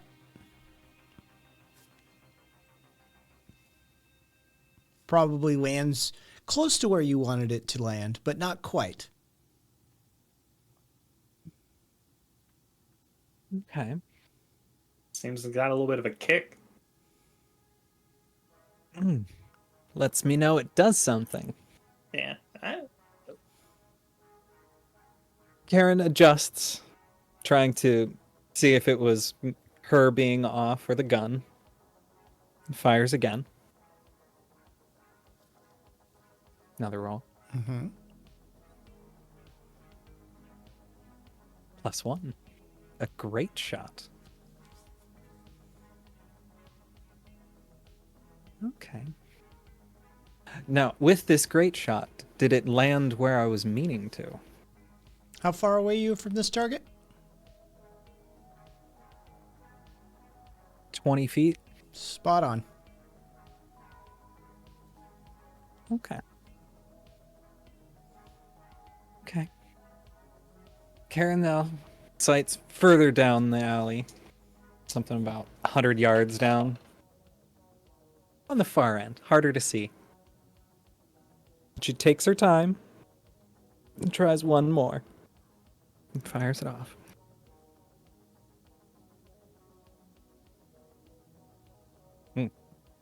Oof. -1, so a fair.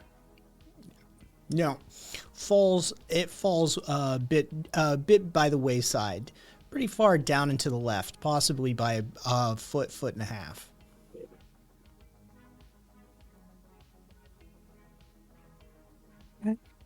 Okay. Karen tries to adjust as best as she can. Pulls a little more further up. I mean, little to the right. We'll try. Adjusts her trigger pull. 0. Closer, but no cigar. She This is put the- like she put Six full shooter. caliber in this, right? What are you asking? What Sorry. does that even mean? I mean like combustion versus electromagnetic. Sorry, words. Oh, Oh, yes. they're cased rounds, yes. That was a very specific part of the conversation they had. Yeah. Look, I just forgot the word for a second. Fuck you. Guns are hard. Really aren't. I just look. I'm allowed to forget words. 5 or 6. Krill receiving this data is going to send a message to Karen very quickly. Take a longer stance and shoot with the full length of your shoulders. This is a dueling stock, not standard. And I want to spend a point to give her a bonus. That assistance can be applied as a +1. That advice could be considered assistance, and that can give her a +1. You don't need to spend a point to do that. I was just wondering if I could give her a +2 using Hands of Creation and Destruction. Not really. Okay, fair enough. Karen, reading the message, taking the advice, sends back a emoji. Adjusts her stance a bit. I pulls her shoulders a little different. Tries again. A +1. +4. You are. I'm sorry. +5. At 100 yards with a pistol, you are closer, but you are not on that bullseye yet. You shoot that type of gun often, or you go EM more? I'm used to a kick. Kind of like it. Fair enough. I like the lighter stuff myself. It's easier just to sink it in without the kick it back as much. Patty.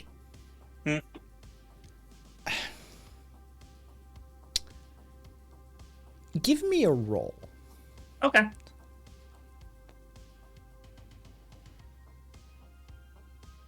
-3.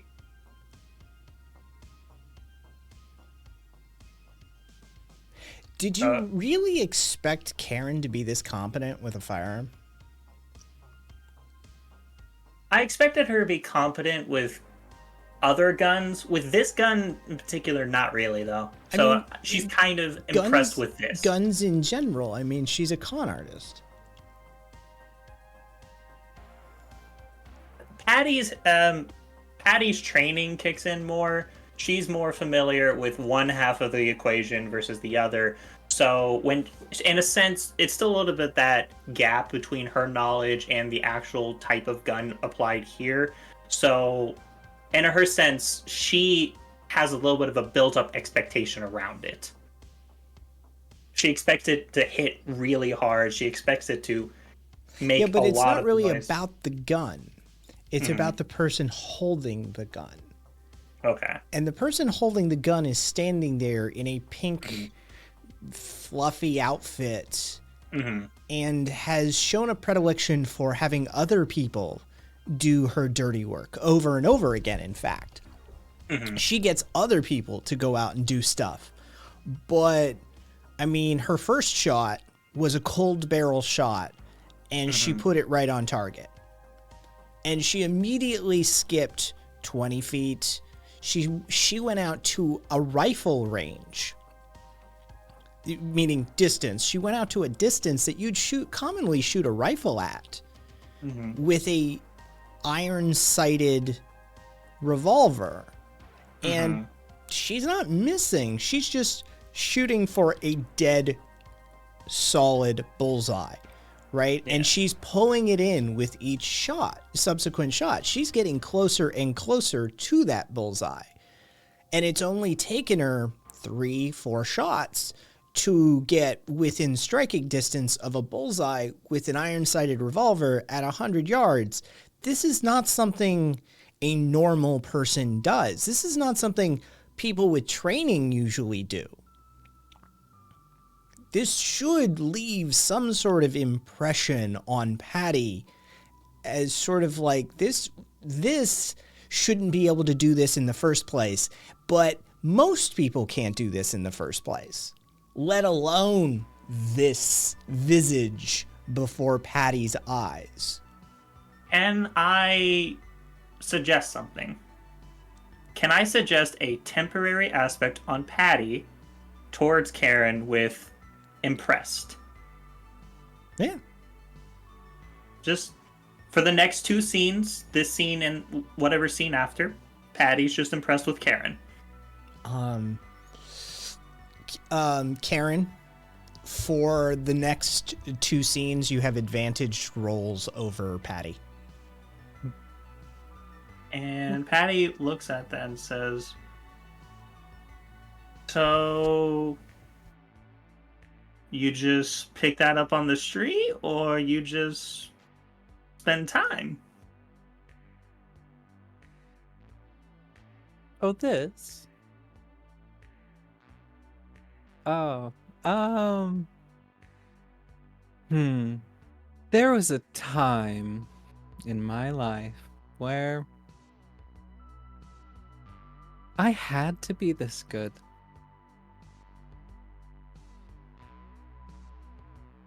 I'm going to tell you now, some of the people I've run with in the past fucking couldn't even.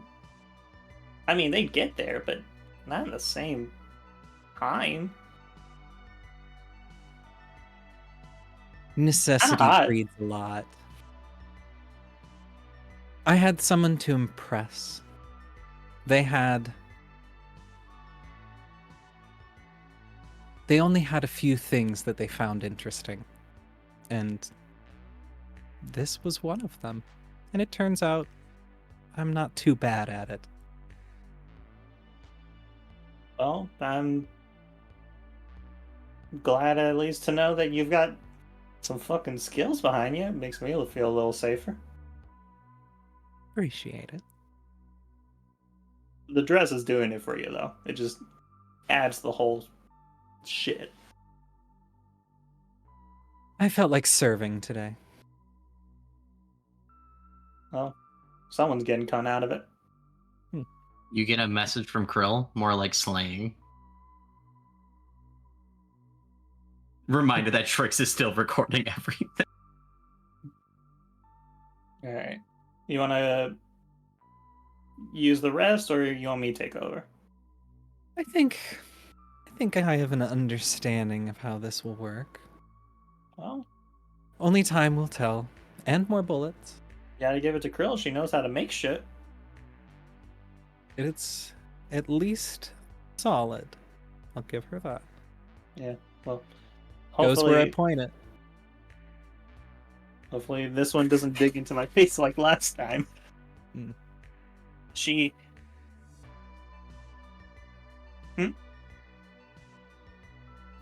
I was just booing. I liked the self-pain application of the gun.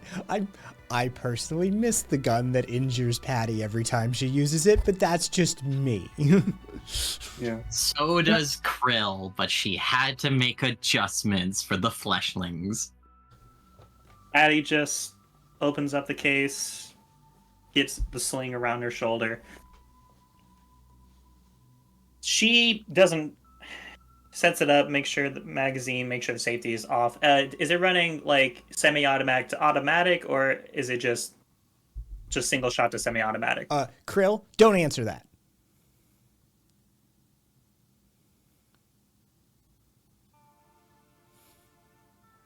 Any competent fucking rifleman should be able to figure that out.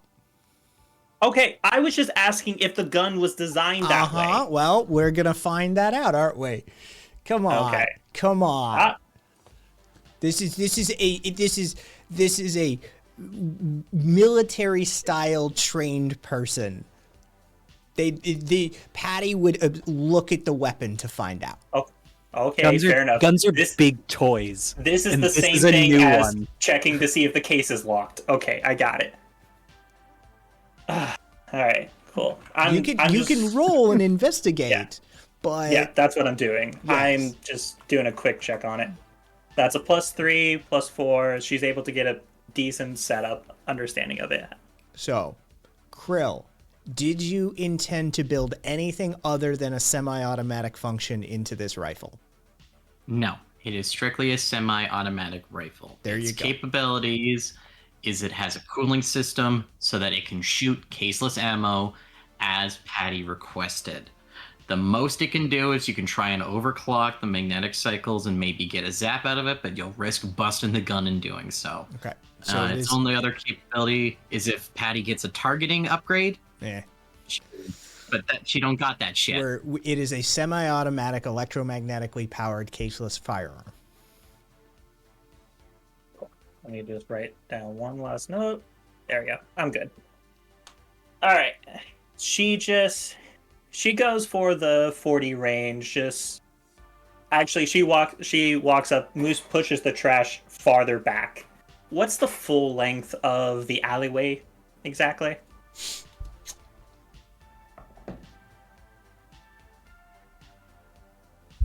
Literally 100 yards. Okay. Yeah. So literally, Karen was shooting. Karen was shooting the entire distance. Yeah. Okay. I just rolled a d20 for it and multiplied by 10. Fair enough. She just puts it into her shoulder, makes sure she has a solid foundation, and then puts her leg back, and then just leans forward a little bit and goes for the first shot at 40 yards. Give me a Just roll. to get a feel for it. +2, so that's a +3, so that's a +5 total. Just At 40 yards with a rifle, it Yeah. goes exactly where it should. Alright, well, that seems good enough to me. And then she just goes for 80 yards just to kind of double the distance, see how it feels from that distance. And then she just goes for another shot. Give me a roll. Oh god, that's a -4. So that's a Now. that's a -1 total. Oof. She in this moment not being quite ready. She was a little overconfident. She was like, I've shot a rifle before, so in this moment she just got her confidence and turned off the military training just a little bit. Just enough to throw her off a little bit. So the recoil pushes back a little bit when she wasn't ready for it, and it's like,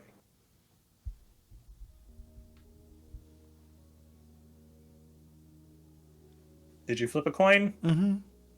Okay. Anything? Oh, no, continue as you were. Okay. Just realizing that she got a little cocky there. She was probably wanting to try and show off a little bit to Karen. Like a little bit of that, okay, Karen showed some shit. I gotta show off a little bit. So she got a little cocky there. She's like, shut that shit out. And then she goes for another shot.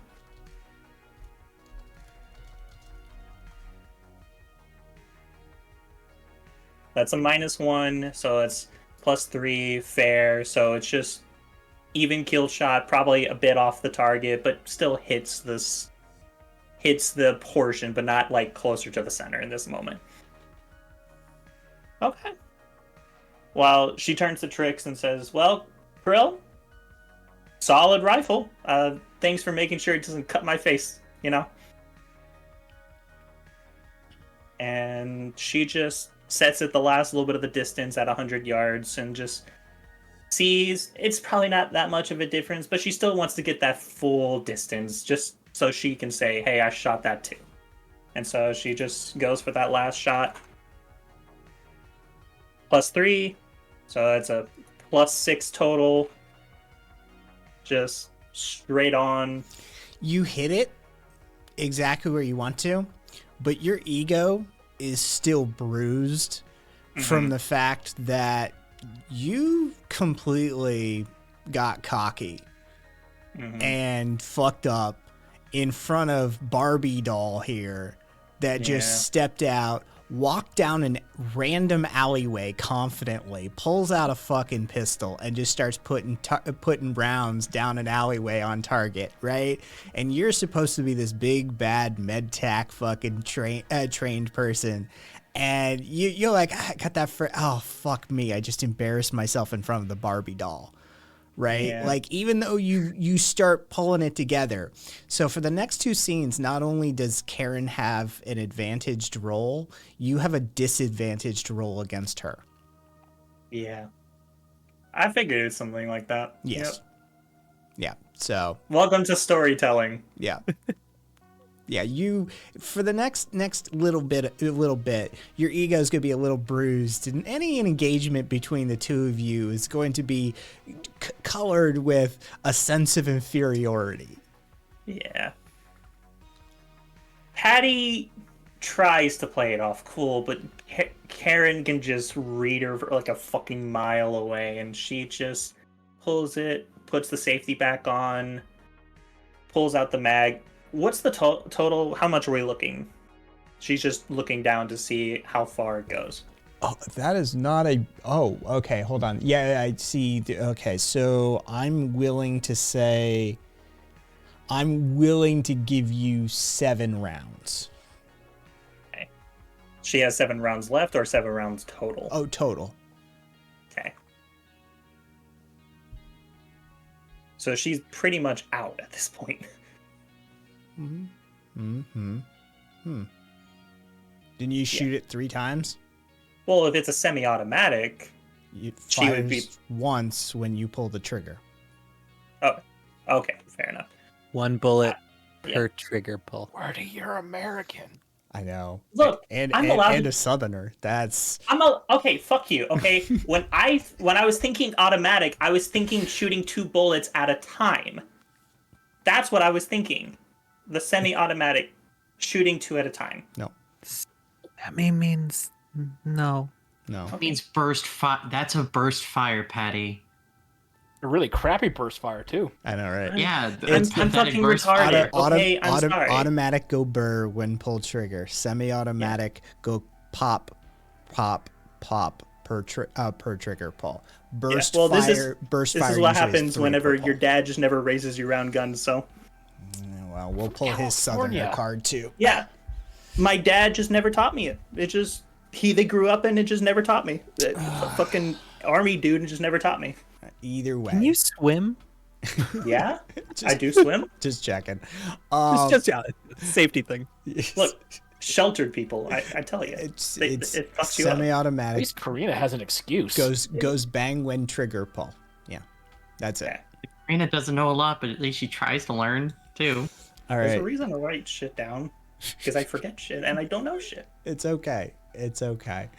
All right. So, yes, you'd have 4 rounds left. Alright, cool. So she just puts it back in the case, makes sure the chamber's cleared, and then just puts it back and says, well, decent gun, shoots pretty well. You want to head back? Seems to put them in the direction you pointed. Yeah. And Karen pulls out her gun one more time. And it looks like it's a breech, not a fold out. Yeah, breech. Yeah, pops it open. Pops out. I'm guessing there's 1 bullet left or 2. 5 rounds or 6. 5. You have, it's 8 shots per cylinder. I said that. 8? Jesus Christ. Do you know how big 40 SNW I is? was just say your I'm looking at it now. your cylinder's gonna have to be like horse cock. Yeah. Is this Walking Dead? Carl! It's gonna be like the cylinder's gonna be like as thick as your arm. Like, yeah. That's probably going to be thicker than Karen's arm, too. Yeah, that's why I put it at 5, which would be 6 would Yeah. be a Okay, large no, cylinder. I'm looking at their size. Yeah, fine. Yeah, Jesus You Christ. say 5. 6. I'm looking at a 6 size cylinder and it's already pretty huge. Okay, no, fair enough. Yeah, At least I know I how will- big. 5. Hey, I will gladly kowtow to the Americans when they tell me I'm wrong and not fucking It's 5. pretend I know what I'm saying, though. Yeah, it's 5. It would So- be a decent size for that. Karen pops them out, puts the single round left in her purse, and then pops in one of the new cylinders. Closes it up again, pops it back in. You know, not a bad gun. You should recognize what she just did. Mm-hmm. Do you like running around with an empty gun? I've got my pistol. I'm not using this to shoot. I'm good. Not for the moment. I just wanted to train it. Okay. Weird. First person to do with guns. All right. Okay. Cool. You good? Yeah, you did fucking great there. That was pretty good shit. Do you do this often? Gun ranges or just shooting down random alleys? Either. I mean, bit out of practice. Yeah. Oh, okay. Okay. Noted. Okay. I mean, to be fair, whenever running with medtech, they kind of pay for you to put down rounds, while, out here, I don't have the money to go shooting as often. Okay. Might talk to Krill. Troy might be able to help you with this. Get some sim time in? Maybe we could do it at the base even. Oh god, that's like another thing on the fucking list to do.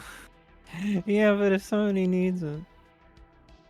Yeah, we can talk to him. Anyway. Yeah. I feel like the list just keeps fucking adding on there.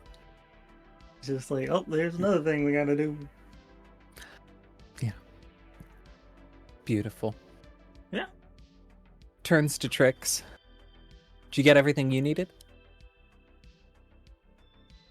There is a double thumbs up emote that comes up as she's just like bouncing about.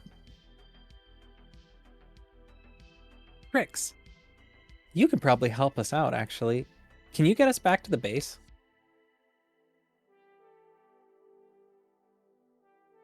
She just using the internal maps and there's just a little compass icon that appears in front of her, and it's now pointing to Krill in a 3D space. Ooh, I could have gotten us there, but it would have taken way longer than you, I'm sure. If you don't mind, lead the way. Are we gonna cut through some random places? Or are we just gonna go to the station? We're not far from the base. I just went off in a random direction, but it's close. You know, just navigation sometimes just sends you down random places. No, she luckily enough does not lead you through like the back of a bistro or anything like that. You simply walk around the street corner, take 2 more lefts, and you're back in our alleyway. Alright, well, You see, Patty, not everyone has a terrible sense of direction. I'll have you know, I have managed to navigate successfully alone. Most of the time, yeah. I have driven more than any of the people in this team here. Okay.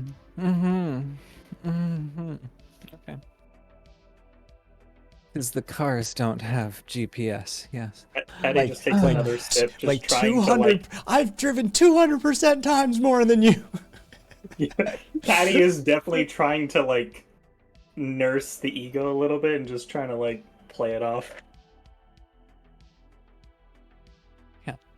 Well, if you need some pointers or anything to like try and zero that sight in, you can let me know. There's the dual image that plays in the back of Patty's head. One where she's just like choking Karen, and the other is where she's fucking her, and then she's like, "Thanks."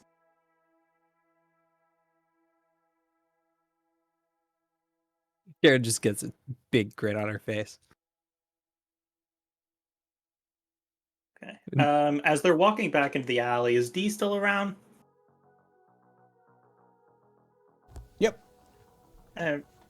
Just giving a 2-finger salute, just walking past, just give them an option if they want to.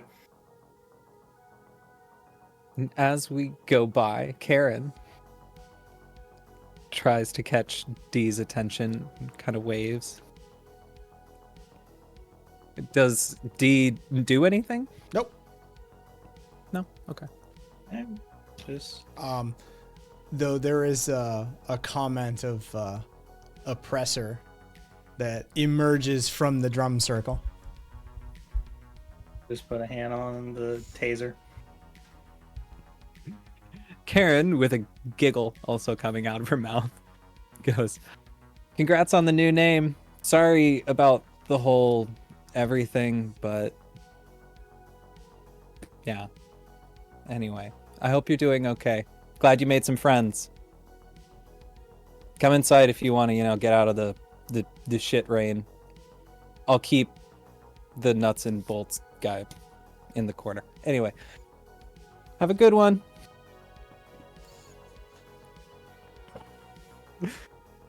Headed on in.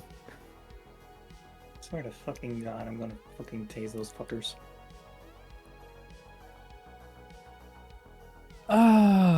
Yeah, because they didn't send us on a lovely errand to a fucking goddamn gun fucking range. Anyway, what? What? Dickie Dickin around? Where? What? Oh, Fucking Dickies. yeah. What a great time we had. Hey, what? It would have been great if it was still there, but they decided to fucking let him go because apparently Dickie isn't important enough to keep around. It isn't a fucking cultural icon.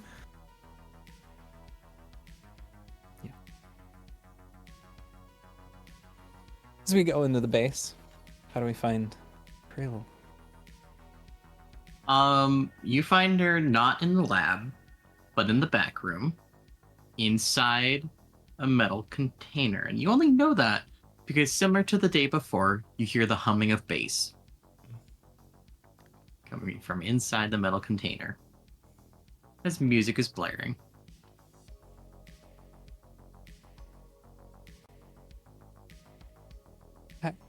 What kind of music? You're not entirely sure, but I'm sure if you open the door, you'd be able to tell exactly.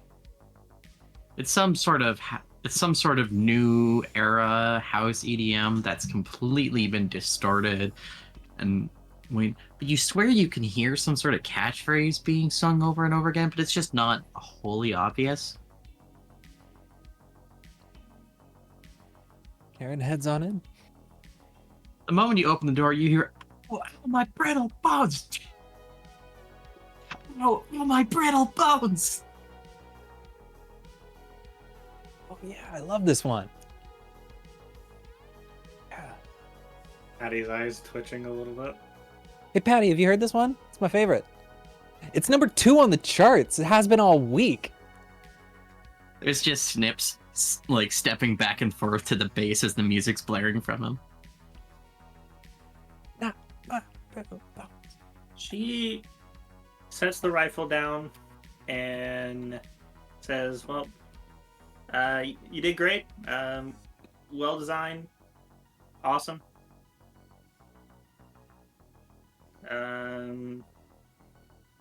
Yeah." And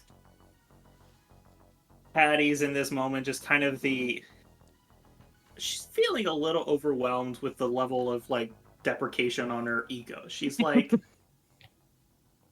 it's a little bit of the Karen moment, a little bit of her own bruised ego, a little bit of the brittle bones kicks in, a little bit of the getting told her advice was bullshit, and she's like, I'm gonna take a walk, just quick lap.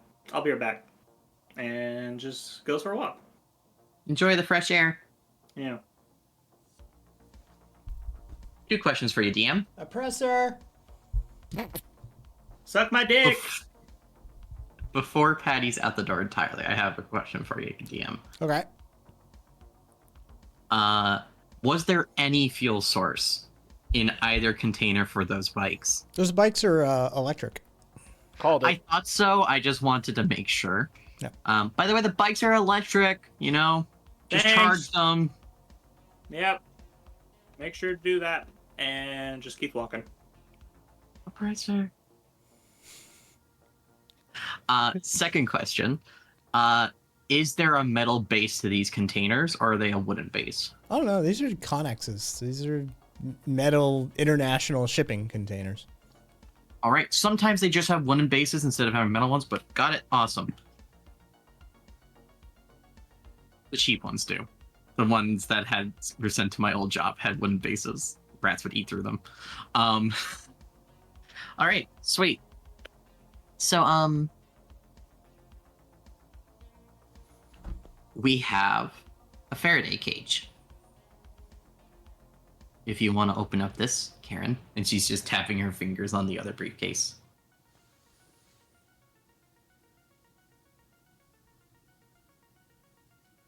Beautiful.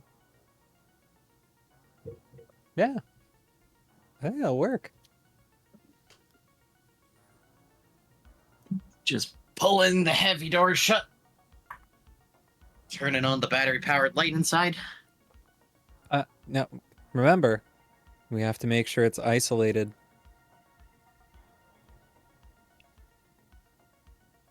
It cannot touch, because then the whole thing broadcasts.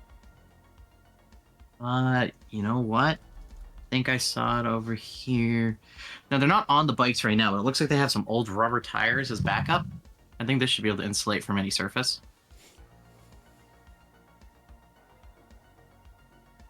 It's just a tire? Yeah.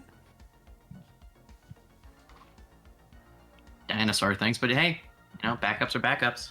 Not even a metal rim on it, so.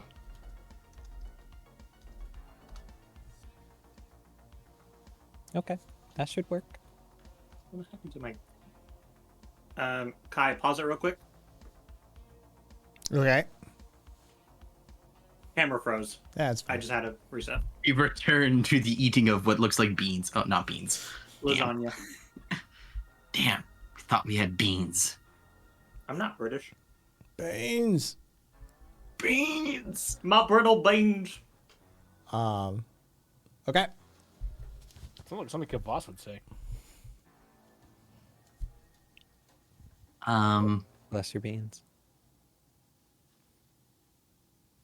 Alrighty. Wait, actually, let me make sure that there isn't a metal mesh inside this tire before we make this mistake. Krill just does quick optical scan of the tire. Is it a metal mesh tire? Oh yeah, most tires have some degree or another of meshing Okay. in them. Thank goodness she checked. Krill just steps out real quick, takes it to the crafting table. I need a rubber mat out of this. Give me a roll.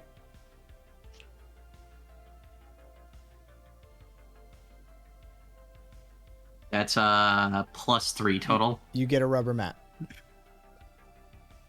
They're At pretty least like 3 centimeters thick. Back. All right, much better insulator ready. I don't want any fuck ups. good to do it right. Yep. Don't want to make a mistake. Want to double check my fuck ups. They're called rubber tires. I almost made an oopsie of myself, not thinking they wouldn't have anything else in them. All right. Also, hey, you got those keys to the other one? By the way, I heard something open up in the lock in the other here. Yeah, sorry, my brain's just going everywhere right now. We'll deal with that after. Let's open up this. What? I went too fast, I understand. We'll get back to that. Yes. Do you want to do the honors and open? Or shall I? I'm gonna have you do it. Sounds good. I can replace my arms in case I get blasted off. She clicks the buttons. Before you, as you open up the case, lies an obsidian black and metallic gold device that immediately illuminates itself with blue fluorescence, electroluminescent lighting upon itself.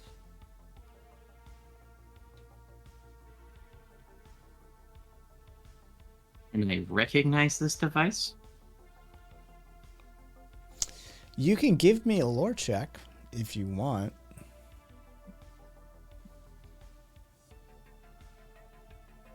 That's a +3 total. Nope, you don't recognize this device. Shit. Fair enough.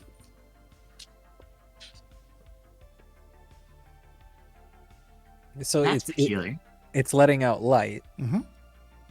Is it like blindingly bright or just No, lit up? just Okay. like an LED attached to a device. I'm getting radiated being close to it. I don't know. Are you? Can my body tell if it's being irradiated? No.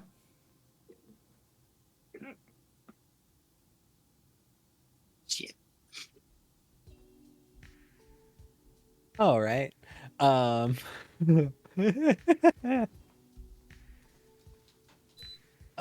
Does it feel hot, Krill? I should be able to tell if it feels hot. It is cool to the touch. Is Okay. there anything written on it? Doesn't feel warm. There is. It is a series of alphanumeric combinations that mean nothing. to you at least, or anyone in this party. Looks like a Krill- serial number. Yeah, Krill flips it over to see if there's any maker signatures or anything other than just these alphanumerics. Nope. Are you receiving any signals from it, Krill? I'm a little worried to check, but she opens up her network to receive signals if they are producing any. It is producing a narrowband and ultra-wideband locator beacon frequency. Is that its only thing it's producing? Give me a roll.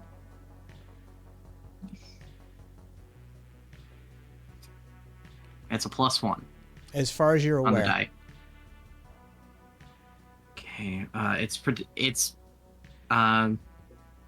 it is in fact producing its location via signal, but I don't know if it's producing more in it. Just out of curiosity, is Troy detecting any signals emanating from the container?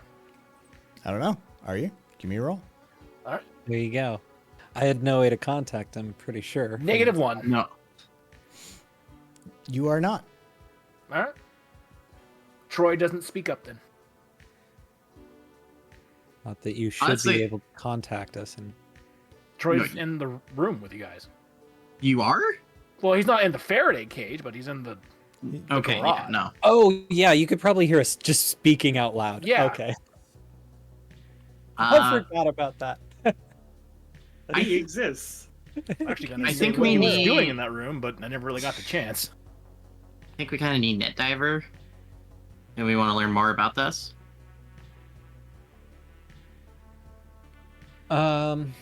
Yeah, possibly. Unless you can interpret what that signal is, but you're recording what it is a little bit, right? So we could. Yeah, have no, Troy outside of speak. producing its location, I can't seem to find anything in its wavelength. Troy could absolutely. I'm just gonna close it, Yeah, let's do that. and then she just gives it a second. Say, okay. Hey Troy. Hey Troy, could you come in here? Are you certain that is safe? No. No, you're good. Come in. Troy just kind of mulls it over for a little bit and then slowly opens the door and steps in.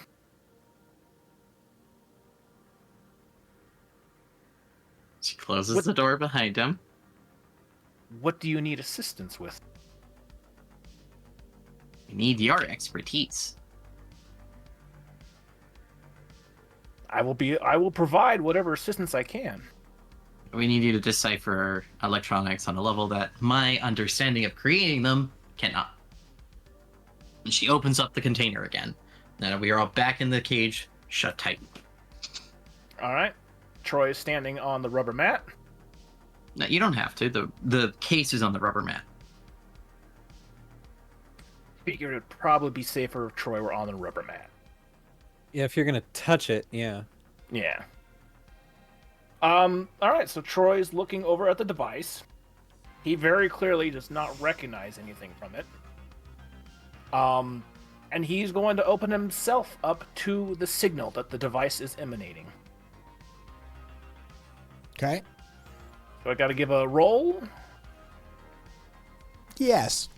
Okay. 0.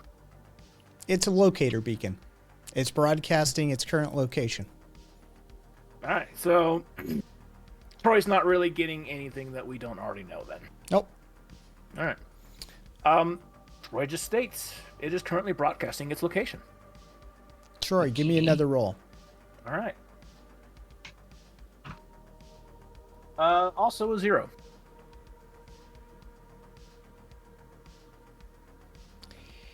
Given your nature and given how things work for you, one of the basic observations that you would be able to make, it looks like it's designed to be inserted into something.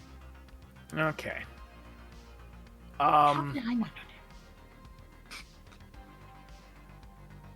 What kind of like connector socket does it have? It is a port type that you have never come across. All right, so it's not something Troy can connect to.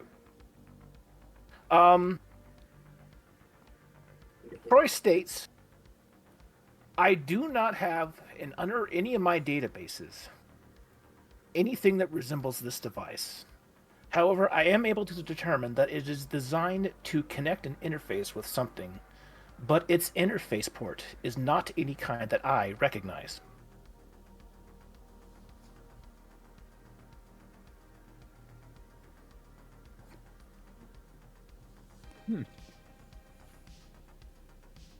Can you interact with it at the hardware level at all?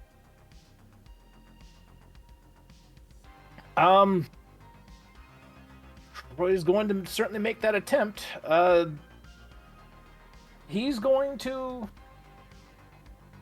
Well, I'm not exactly sure what he's going to do. Just try to, like, interface wirelessly, since he is capable of reading the signal with this device. This is not a transceiver. It is a transmitter. And it Okay, is so- simply broadcasting this device's location. So that means that any wireless port is one way only. Troy states, I cannot wirelessly communicate with this device. To be honest, you got more information than we did out of it. I appreciate your efforts. Krill I wish I closes could have it been once. more further assistance. At this point, a mystery is a mystery. And we're not going to get all answers so quickly, I assume. Krill closes the lid tight again. Just double checking it's all that shut. Opens up the door again to let everyone out.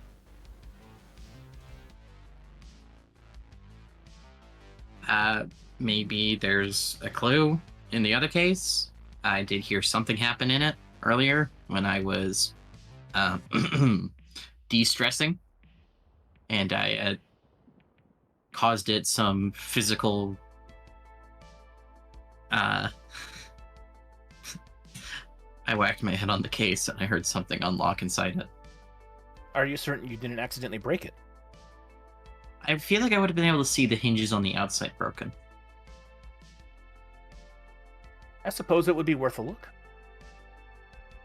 This one, as far as I know, we don't need a signal block. Karen dangles the keys. There you go. Thank you. Krill putting them both in. Opens it up. Is there a panel that's been opened up inside it?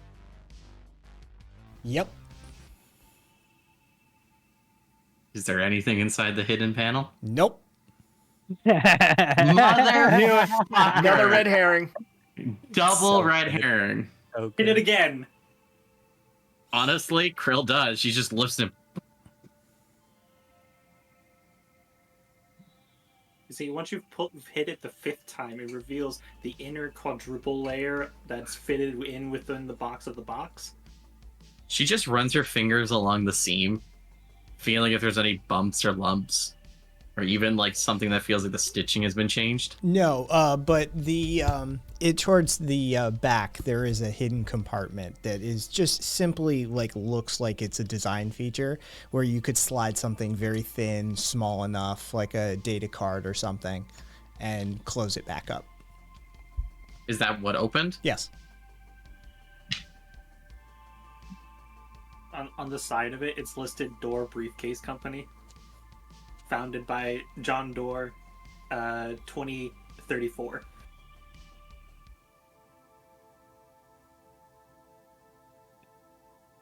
Today's been stressful. Today has been stressful. Hey, Karen. Thank you so much for getting me that data earlier. I have another idea for your new toys. Can we get a job so I can focus on anything other than my repeated stress today? Let's do that. Karen goes over to the desk and pulls open her codex to pull up the freebooter app. You load the freebooter app, and The list of jobs has cycled. The other two jobs apparently are have been claimed and processed in some capacity. But you've got a listing for 3 jobs.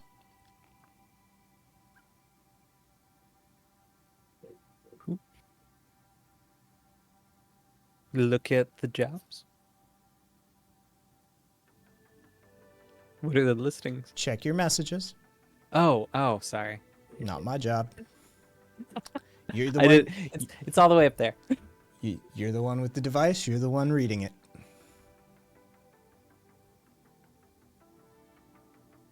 Okay. Well, it looks like we could do another courier job. Doesn't pay much, but hey, we can do those. Commercial interruption and personal revenge. Oh, Like revenge. oh. That third one actually might be doable. Jump a 2-timing punk bitch and break one or both of his legs. Or Sounds teach a very- local convenience store a lesson in manners. Break stuff, steal stuff, and generally fuck the place up. Whatever you can take is yours. Or the courier.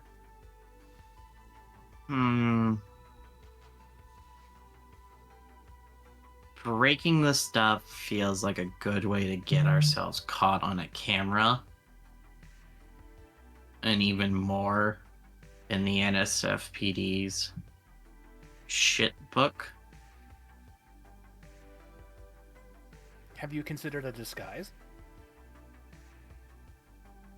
Yes, that is an option.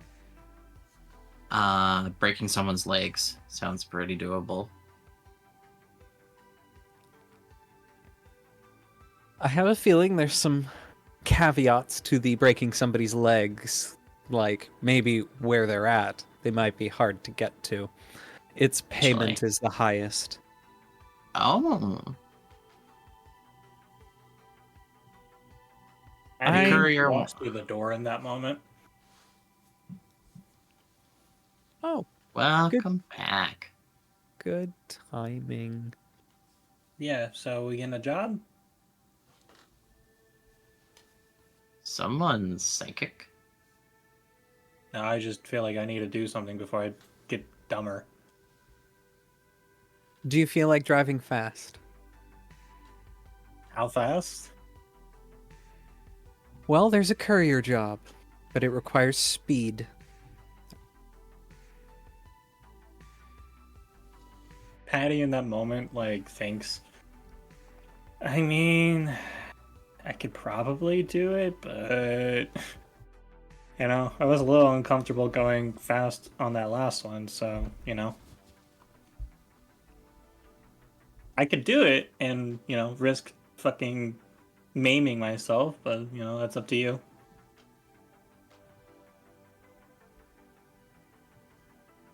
It's worth 500 creds to you?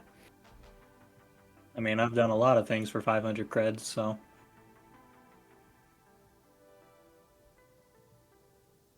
How about this, Patty? Mm-hmm. If we pick that job and you do it, those 500 creds are yours. I'll take 300, keep 200 for the rest. If you're down, I mean, look, I gotta pay my way back with this group, so, you know, 200 cred savings back for rent seems fine. okay. I'll accept the job if you're down. Alright, I'll do it.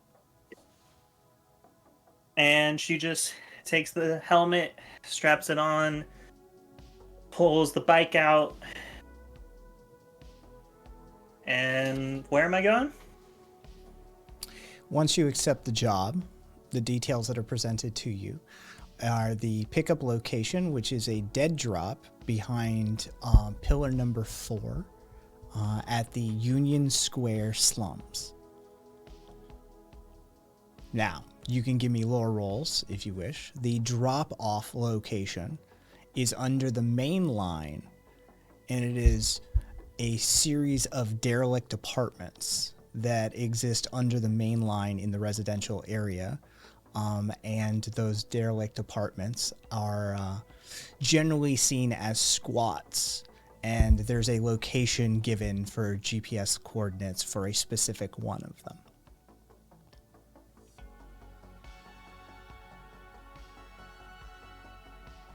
So that's the pickup? That's the drop. No. Pick up is at Union Square. Yeah. Yep. Okay. Dead drop behind Pillar 4 at Union Square slums.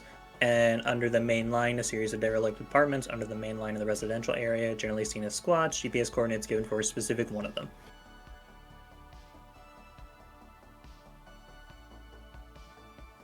Okay.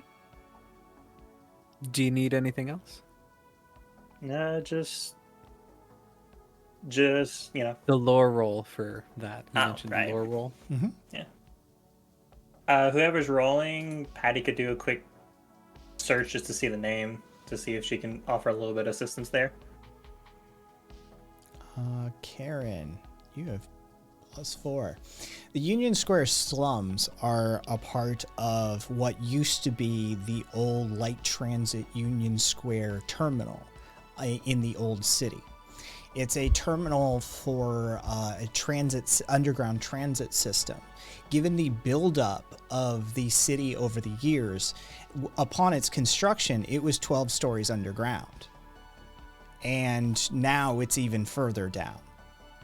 And so it is a deep underground set of slums that are set up in what remains of the Union Square terminal and some of the offshoot subway lines that existed from it. Some of those lines were repurposed, filled in, collapsed over the years, but some of them still exist to a certain extent off of the station. And so, yeah, the Union Square slums are a series of habited underground facilities from the old world.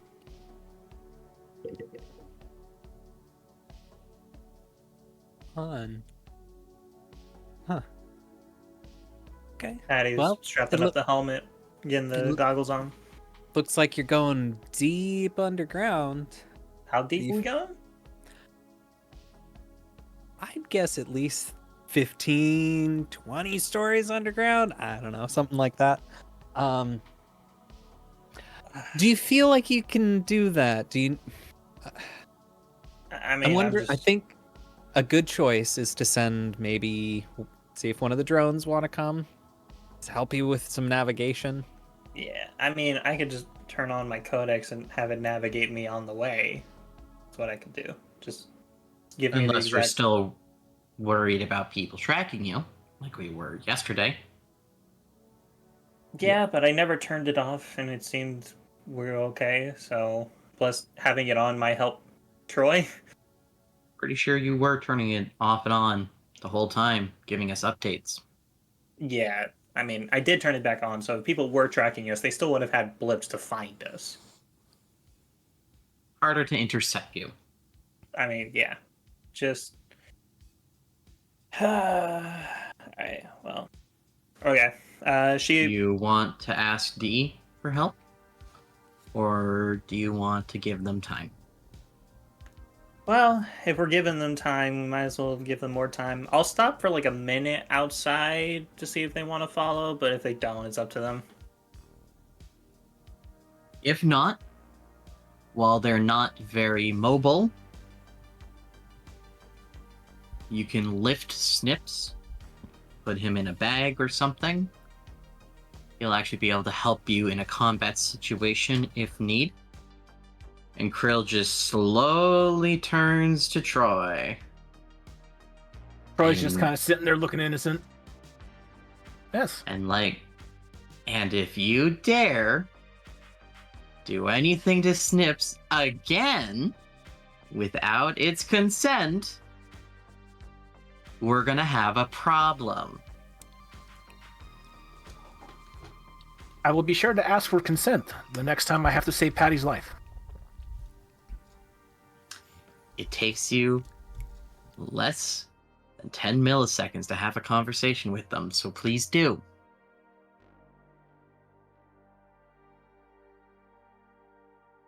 I'll be sure to do that.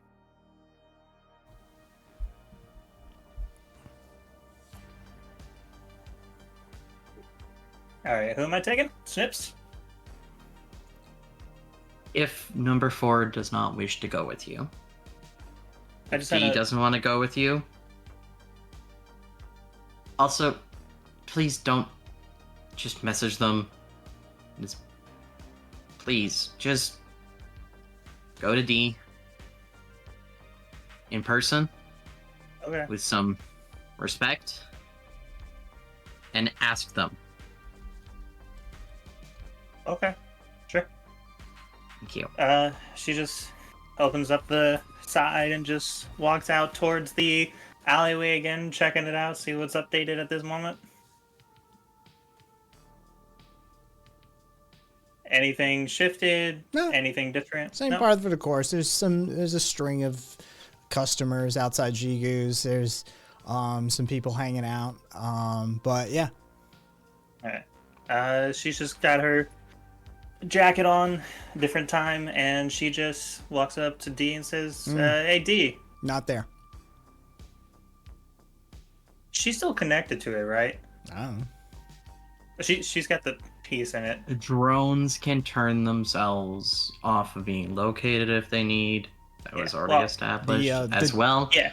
Well, she's seeing if it's on. The- She's seeing... The drum circle and D are not present at this time. Alright. Well, And the communication chip isn't a command chip, as a heads up. no, she's not having it as a command chip. She's communicating. She's seeing if it's communicating back. And since it's not communicating back, probably... Nope. Yep. She walks back in. Well, Snips, you up for a run? Little dude just kind of looks up and goes, Alright, cool. She just pulls out D's, puts it back in the system, and then puts in Snips. Alright, well, you ready for a ride on the bike? And she just opens up the empty bag and just holds it for him. Or it. nah, Snips is a he. Alright. He waddles in. He's not very fast. Yeah. Well, she puts it like right there just to make it easy and just eventually slides in and it says, it just sends a message to Snips, you know, can you give me directions to wherever the GPS coordinates are for the pickup? As you receive the message back from Snips, you are receiving a message, but in your codex, you see it being typed one letter at a time, like a child chicken fingering on MSN Messenger. Is it typing at human speed? Yeah, Snips is like able to communicate with Krill at decent speed. It has no idea how to talk to you. He has no idea how to talk to you. And so this is new for him. And so he's just like, will do. And it came out way too slow for your own liking. Yeah, she doesn't say anything, but in the back of her head, she's like, please come back, D. And she just puts the helmet on, gets on the bike, and says, well, see y'all in a bit. And just starts to take off slowly, just trying to ease her way into it again. A little more confident with how it runs, but, you know, still a little bit of that apprehension in there. So, gonna make a roll. I don't know. That's a mediocre +1. Good enough to get moving, at least. Yep. And she's just following Snips' coordinates to Are we... the... Has Snips taken Patty onto the highway? I hope not. Did you specify not to go on the highway? I did not. Oh, God. Snips would just give you the path of least resistance, which would be the highway. God, help me. This is going to be some fate point roll-in. Okay. And as soon as she gets closer to the highway, she's like, oh, God. Well, I'm going to have to do it eventually. Here we go. And she just tries to ease her way, trying to keep to the right edge as much as possible to keep the lowest amount of speed necessary in order to make her way through the highway. And This mission isn't about speed. you didn't even give me a time limit. To be fair, you did not mention all of the details that Oh shit, I didn't. you didn't. No, And you I didn't, know Karen. I know what you have, and I know what you didn't share. So, No, you're right, I didn't. So this is what it said it. is. You This said is not time was on me. important and didn't explain why. You said time was important and explained nothing. You know, There's I a didn't- reason why I totally drop didn't. everything I get. So, as you get onto the freeway, and you are, it's important to be a good communicator if you're gonna lead a group. So, How many minutes have passed? This is why we're anarchists. Fuck this. so as Well, Karen is watching, right? yes, and And I'm guessing that time limit is once picked up. you are correct. Okay. And so you get up onto the freeway, you get onto that freeway and you're going in the right hand lane. Give me a driving check. All right, come on, Snips. Don't fuck me on this. As a +1, +2 fair, so not bad at all. It's a pretty smooth run. She actually picks up the speed just a little bit, just to be able to keep up with the traffic and not have anybody like honking at her. It is from once you, because you guys are on the main, the sort of the primary bend that the main thoroughfare does. Like when you get out of the sort of like central terminal area, that is the right hand curve that you would have had to deal with. It is functionally a straight shot for you. Mm-hmm. Up until you do the exit, which is going to be a thing. But when you get on that main thoroughfare, it is a perfectly straight shot. Like Patty just has to just get it up to speed and watch out for traffic. Yeah.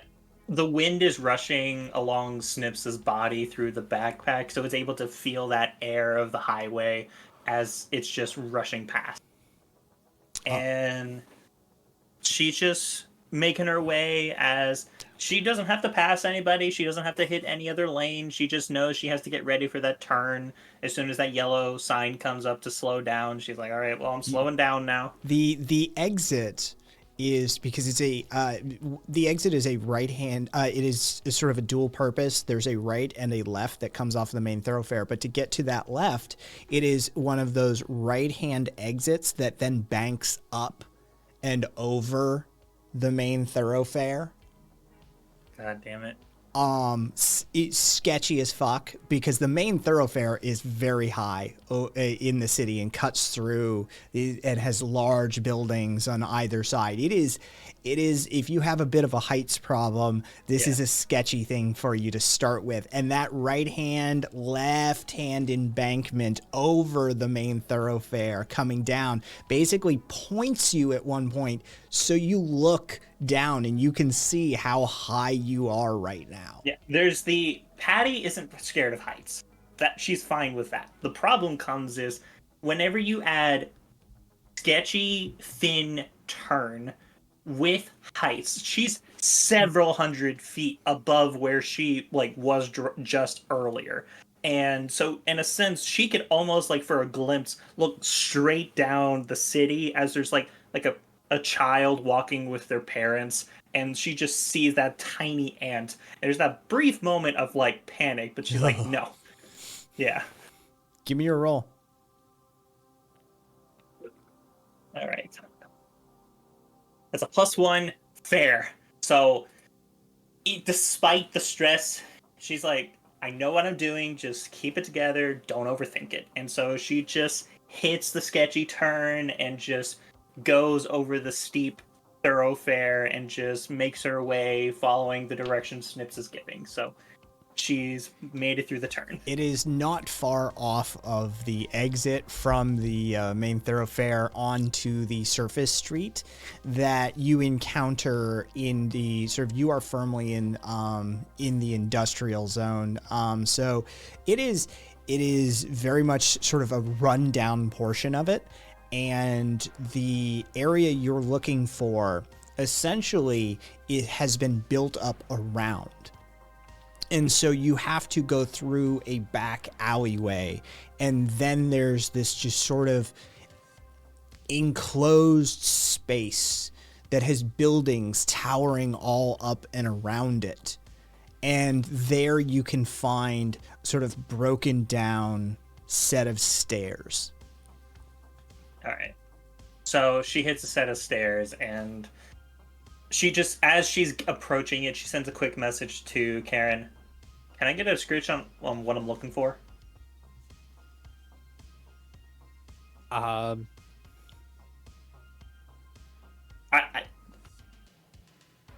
Patty is just like setting the bike down, setting up the kickstand. I'm just going in blind, just making sure I'm getting what I need to get. uh, All right, whatever.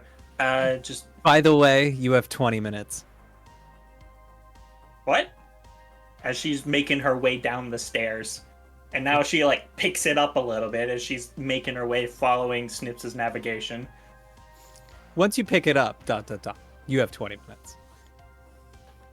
You know, you should have told me that beforehand, and just ends the message and just cuts it off, and just You kind of get- goes in you- a light jog. You get back good luck and a kissy emoji. And just a response. I'm taking 350 now, and just As you start working down these stairs, what you find is you enter sort of a main terminal area that there's a long hallway to, and then there's a series of escalators at the end that no longer work, that have functionally become stairs. But in that long hallway, there's all of these sorts of like vendor stalls for the most part. People have sort of set up shop here. There's like, you know, an old man selling like maybe refurbished tech gadgets on the side. You've got sort of almost like an herbalist shop on one side that seems to have like jars of liquids and odd colored things and that sort of thing. There's, you know, secondhand and ratty, like used, deteriorated clothing. As you make your way through. just a mark. She did put a pin at where she put the motorcycle, so she can just trace her way back just in case. Okay. As you make your way through all of this sort of vendor area, and you hit these escalators that then go down, but they're now just stairs. They're long, locked into place. And you head down, and it just goes down and down and down. If you, at a certain point, were to look up, you start to get a sense of how much distance you are traveling as you head down these stairs. And it's just one long shot. It's kind of a pain in the ass, to be quite frank, as you just go down and down and down. But eventually you hit the bottom, and it is dark, it is dank, it is smelly. But what you find yourself in is a terminal, a light rail subway terminal. And so there are numbered platforms. And on the pillars for those individual platforms, there are the numbers of the platforms. And so the pillars have numbers on them. Okay. So she needs to... So there's platforms, and each of the pillars are in the platform? Never been to a train terminal, huh? I've been to a train terminal. My brain is just tired. It's okay. So, yes, there's a long stretch of elevated area that is the platform itself, and there are pillars on each of those platforms that demarcate. Yeah, like 1, 2, 3, 4. Correct. She just heads up to pillar 4 and just goes to check behind it. There is a package about yay big, Right. waiting behind it. Okay. She just puts the backpack down and says, Snips, I'm going to have to pick you up to put the package under you. All right? Wait, actually, she checks it. What is it made of? Is it like cardboard or is it just like... It's a light metal, tinish container. Actually, Snips, you're probably heavier than this thing. Do you mind just having this on top of you? Thumbs up if you're cool. Cool. And she just puts it in, straps it in, and just quickly makes her way back up. As you are passing by the second pillar, you quickly encounter a woman who looks really distraught, and she approaches you and says, this is not right. This is not right. And you hear it's not. She just keeps going. Okay. Wait. What? In this moment, it's not right, but she's like, I don't got time. So she keeps, like, she's stopping for a second, and she's like, no, it's not. And then just tries to, like, go around her. A man comes out from the pillar and grabs her and says, Susan, Mike, it is not fair. And she just waves and just keeps going. Okay. And just runs her way up the stairs, trying to pick up the pace. She's got a timer going. How much time she got left?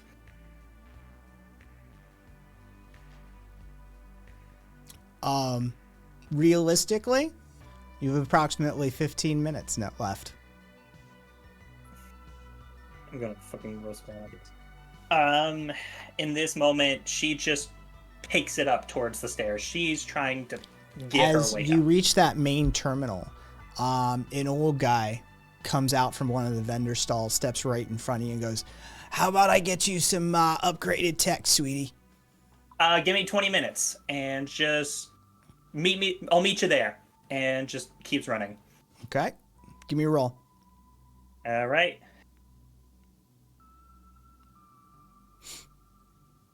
+0. Okay. So let me pop you. All right. Yep. Keep on going. Mm-hmm. She's got that mean mug kind of going, so the saying something, but if you fuck with her more than that, she is going to push you. And she's just on a fucking pace. She's making her way, and as she catches that last stair, she sees the motorcycle come to her vision. She's like, God. And just turns it on, pulls it around, and says, Snips, can you give me the drop-off? The location is part way. It is approximately 2.5 kilometers from Central Station, directly under the mainline terminal. It is not mainline terminal, but under the main line. There are a series of sort of slums built up and residences built up there that people, to varying degrees or another, occupy. So you either take the highway straight down and round the bend and drop off the surface street and circle back and make your way down the alleys, or you surface street your whole way there. Which one's faster? The highway. She's having to risk it, and she takes the highway. Okay. Give me as you hit your bike on the way out of the alley, you hit that surface street. You the surface street. That's a +1. So okay. +2. You head down the surface street. It is a bit of a clip to get back to circle back and then get back onto the highway. But you managed to do it. How fast are you going on the highway? How much time she got left? About 9 minutes. She's picking it up. She's mid between the recommended and like what she would think be an insane speed. So she's probably going like 5 or 10 miles an hour, just above it. Just Okay. enough to get some distance. All right, give me a roll. Okay. God help me. Please, please, please. Drill is looking over a holographic map It's with a -2. Okay. I'm going to spend a fate point. She is in work mode. She's in turning it on. She's like, I got to get the job done. I've got 9 minutes. This is life or death in this situation for me. So if she doesn't have it together, she's going to fucking hit something and it's going to hurt. So I'm spending a fate point to try and get myself a +2. Okay. So that's a +1. It's still not going great for you. You're a little in your effort to go fast. You have ended up going the same speed because traffic and your nervousness around it and this attempt to go fast, you choose a lane and that lane slows down and you switch lanes and you split some lanes. There's that moment as like someone is hitting the same lane as she's turning into and it almost stops first, like a bit of a brake pad moment, and then she's like shit and it has to like swerve around it just to avoid it. Like, give me a roll for that swerve. Oh God, why did I narrate that? That's a -1, so there's a +1, 0. Mediocre. Oh God. There's a clip, and give me a roll. Why do you do this to me? Can I use athletics, just raw physical athletics, just to keep myself on the bike? I'm not Sure, give me a roll. falling. All right. That's a -2, but I have a +2 to athletics, so it's a mediocre. I'm going to spend another fate point. Fuck it. If there's anything we could do, we are watching from afar. Do you have any ideas?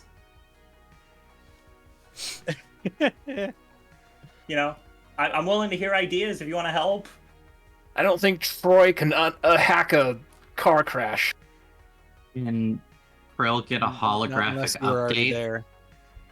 Can Krill get a holographic update of the traffic going on? Is there an active display of traffic in an SF? Mm-hmm. Oh yeah, every single thing in this city is tracked. Perfect. Troy, you be a dear and help us out. I'm going to try my best as well. We need to plan the path of least resistance. Keep in mind, I'm clipping something that's not very helpful in this moment. Yeah. That's great for other parts, but right now I'm dealing with a car I'm clipping. We can't hack a car from this distance to make you not crash. Yeah, We that's can why just I'm trying make sure to if stay you on the recover, bike. you've got a good lane. Yeah. So do I fall or do I stay on? Oh, you absolutely have to. You find yourself nearly falling off that bike, so you end up off the edge of travel onto the curb for a hot minute, just to regain your composure. She's And- really huffing it. Karen, is there a time? Is there a timer on your end? Do we know how much time she has left? Is it activated? Oh no, there's not. Freebooter doesn't provide that sort of service. No. Got it. Okay, just check. In this moment, she's waiting for that moment where the gap in the cars comes so she can just slide in. Give me a roll. She's trying. Okay. Come on. That's a -4. Oh my god. Patty in her nervousness waits a full minute just trying to get back into traffic. But does she eventually get back in? She gets it back in. Okay, this is not good. I'm probably looking 7:30 right now as total left. And as she's trying to get through the traffic, how much farther does she have to go on the highway? Once you're back on and going, you actually have a good portion of the city to cover. It is... I didn't put this location on for you because I wanted to keep this location to myself entirely. But if you look at the purple and yellow borders, and then you orient yourself with the main thoroughfare, and you see that blue line coming off of the yellow, right by the orange road, there's a blue and yellow junction as you travel south on that road. Find your distance from that blue subway line and the purple. It's halfway between there. All right, we are. So you have to go from the slums all the way over there. Yep, we are hoofing it. We are trying to get there in time. She's probably going to be hitting it with seconds to spare, but she's going to hit it. And just keeps going. She's trying to get Weave, and she just sends a message. If you can find me routes, send me something. Anything you can do, Krill? I'm going to try and craft a path of least resistance for Patty. Okay. I got a -1 on the dice, though. Then Can I? go I'm ahead. gonna say, can Troy help? Just up on some of the monitors, he's brought up some feeds of the city and some traffic, and using some of his just calculation abilities, he's showing Krill a few potential paths that could be taken through this traffic jam, or through all the traffic and stuff. It's a list. It's not anything specific, but it could, at the very least, bring that from a -1 to a 0. That's Okay. what I'm basically trying to do. So what I will do is say on your next roll you can have a +2, since you're getting assistance from 2 of your teammates. All right, here we go. That's a +3, +5, +6. So Patty, in this moment of raw, unfiltered clarity, for some fucking reason, the ADHD just kicks in perfectly. And she just slides her way through, getting the bit of the navigation from Troy and from Krill, and just manages to weave her way through the traffic somehow, almost like a maze, going through each of the individual cars, managing avoiding honks, clips, any serious issue. Speaking of a maze, as you make your way past the point that you have to actually go, because you have to find the exit for the surface street past, and then you get off and you start heading back to where you came from on that surface street, what you find yourself in is a maze of alleyways and non-zoned structures that have been constructed. You're in essentially a favela of sorts, and it is very difficult to find your way through this. Give me a roll. Oh, I hate you. Navigating. That's a +2. I wonder if we could have found this position before we went and grabbed the item. Probably. Actually, yes, you could have. Preparation. There's planning. And A lot of so lessons in failure. as you make your way through these favelas, you eventually come to the GPS coordinates that have been provided to you, or at least close to them, seeing as your motorcycle doesn't exactly go into, a building or a location that way, but it is on foot ahead of you. All right. There is a shanty, a shack, a residential building that is of crude construction, approximately 250 feet away from you. That seems to be what you're being directed towards. All right. She parks it off on the visible side to where, as soon as she would exit out, she would be able to see it immediately, just to see if anybody's fucking with it. And she sets up the kickstand and just starts huffing it. How much time has she got left? You have less than a minute left. All right. She is running. She is sprinting. She is running for that GPS spot. As you get there, what do you do? What is around me? Is there like a cubby or something, or No. is there just like standing in the middle of There's somewhere? there's a series of these shanties and shacks, and there is a door in this sort of narrow way, and that's what you have. There's just a door right in front of me. Yep. She just knocks really loudly. What? Package. Fine. Hold on.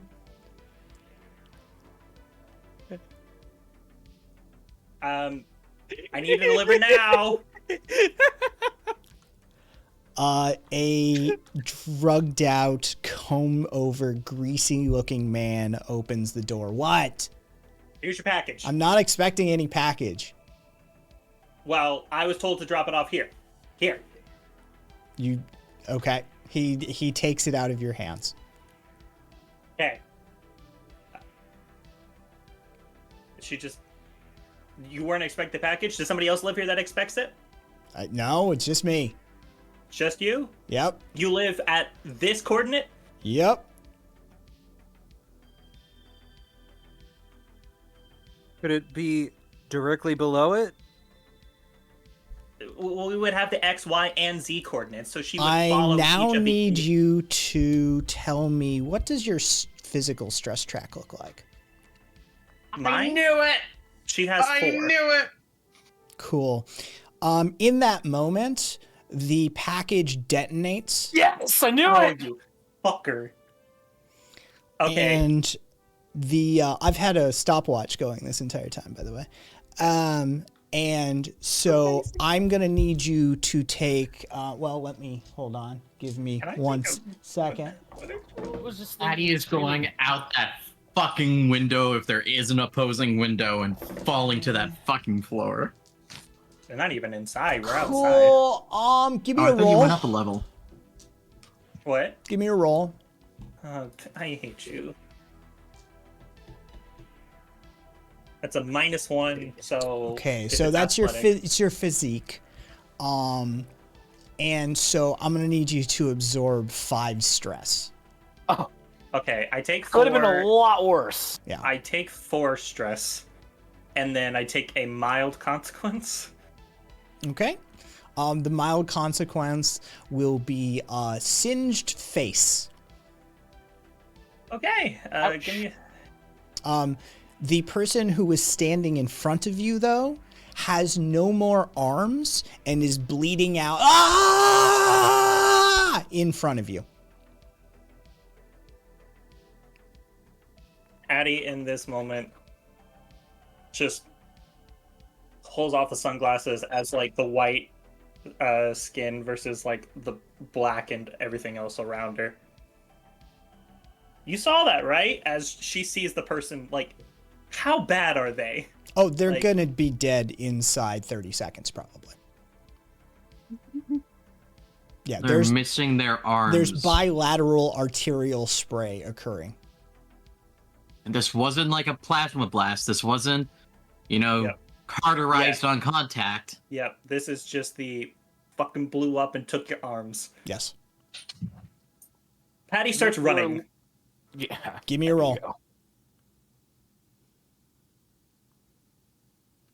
Here, did you hear that blast over? That's a -2. Care to Patty's like care to rubbing her modify, eyes. or are you taking it? She's taking it. She's trying to rub her eyes, but she can't, like, she can, like, kind of see right now as her eyes are recovering. They're mechanical, Womp. so, you know, Womp womp womp. yeah. You are Ringing. lucky. First off, and as you make your way back to your bike, no one seems to have stopped you, at least. Okay. She wants to take off very slowly, but she wants to get out of the immediate distance of this. Okay, give me a roll.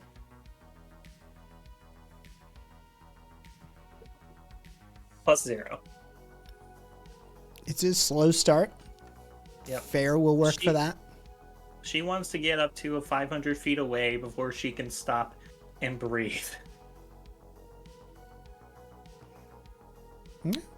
She wants to get far enough away to where if cops come around, she isn't immediately in the vicinity. So just to take that moment to breathe. Snips, are you okay? As a fun aside, just imagine a pop-up in the window happening for everybody else. As a fun fact, the average response times for this part of town is measured in days. Anyway, continue. Patty, as you're hearing just even the most muffled starts returning, you hear, Patty, please respond. We heard a blast. Are you okay? Patty, I'm are good. you alive?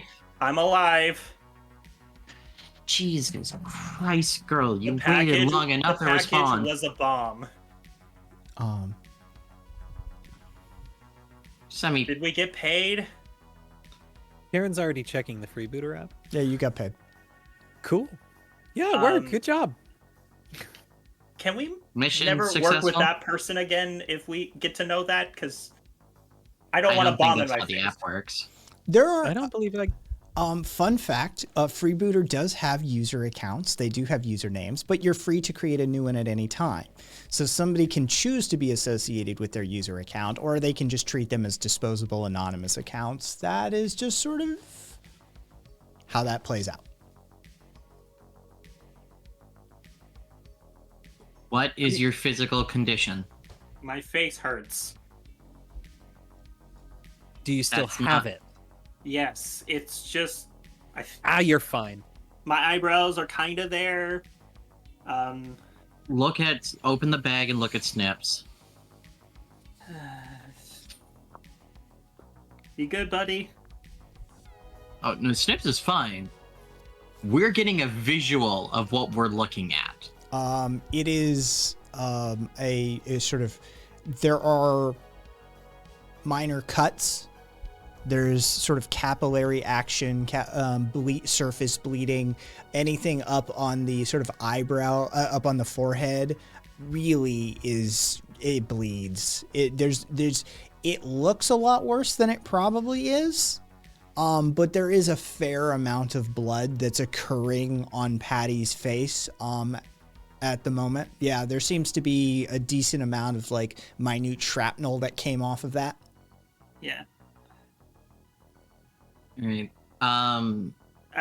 Hey, Snips, can you like project a hologram of my face? I just, He if I- doesn't have that capability. All right, I had to ask.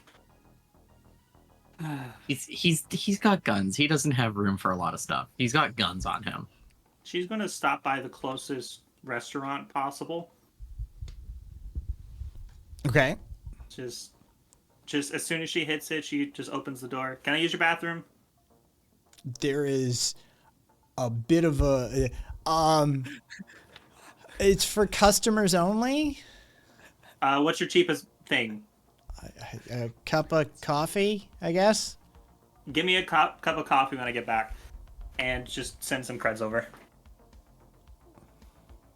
And just goes to the bathroom and just starts tending to her singed face to try and get it to stop immediately bleeding, and just so it doesn't get in her eyes. Give me a roll. Yep. +1. The bathroom is left in not too terrible a condition after Patty walks out, having patched herself up to a certain extent. So, yes, the restaurant employees at least won't be too pissed at you. Yeah. And as she sits down, she sees the cup of coffee comes, and she just stares. So, for like, rough night, huh? yeah, well, explosive deliveries. Yeah, I don't do those gig jobs anymore. Yeah, well, somebody's got to do them. So, were you supposed to be blown up? Wasn't me. Some random fuckhead. Well, I mean, you get paid? Yeah, we got paid. I would like next time to not have it blow up my face. That'd be nice. Yeah, I don't think that's like your choice, right? No. Hey, I mean, it comes, it goes. You deal with it. It just... I would like to be able to put the bomb down and then walk away. That would be nice. All right. Just takes a few minutes to herself and just sets Snips down beside her and just drinks the coffee and just recovers. And she just pats Snip's head a little bit, just kind of I need something to comfort other than myself in this moment. Snips does push into your hand as you pet it. I miss the headbutts. But she's saying that in her head. Brill is just sitting back at base. Well, at least it didn't lose a drone. At least it didn't lose that drone. Don't know if I still have D. Who knows? And the final message she sends to Karen, what's the next job?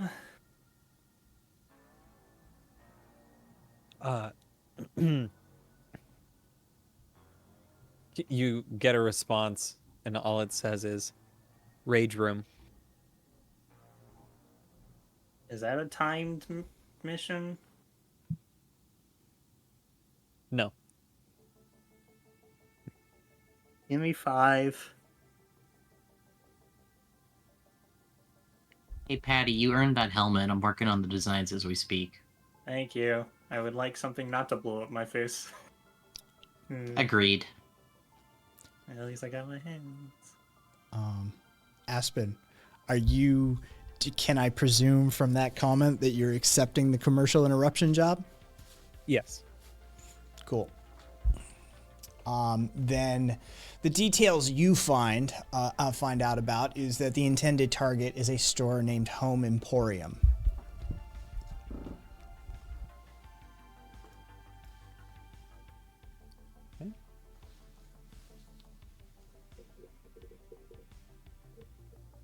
And that's all it says? That is.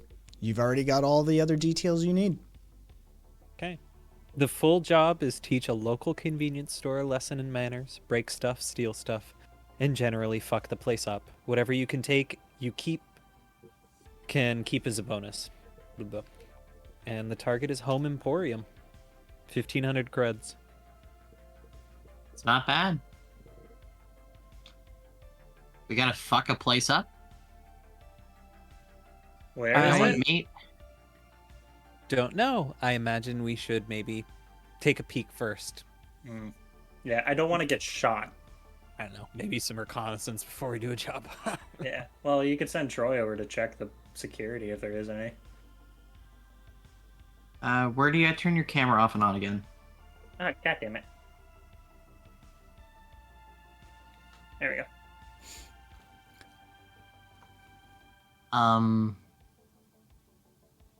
Yeah, no, if we're gonna fuck some place up, I think it's actually time I build something for myself next, actually.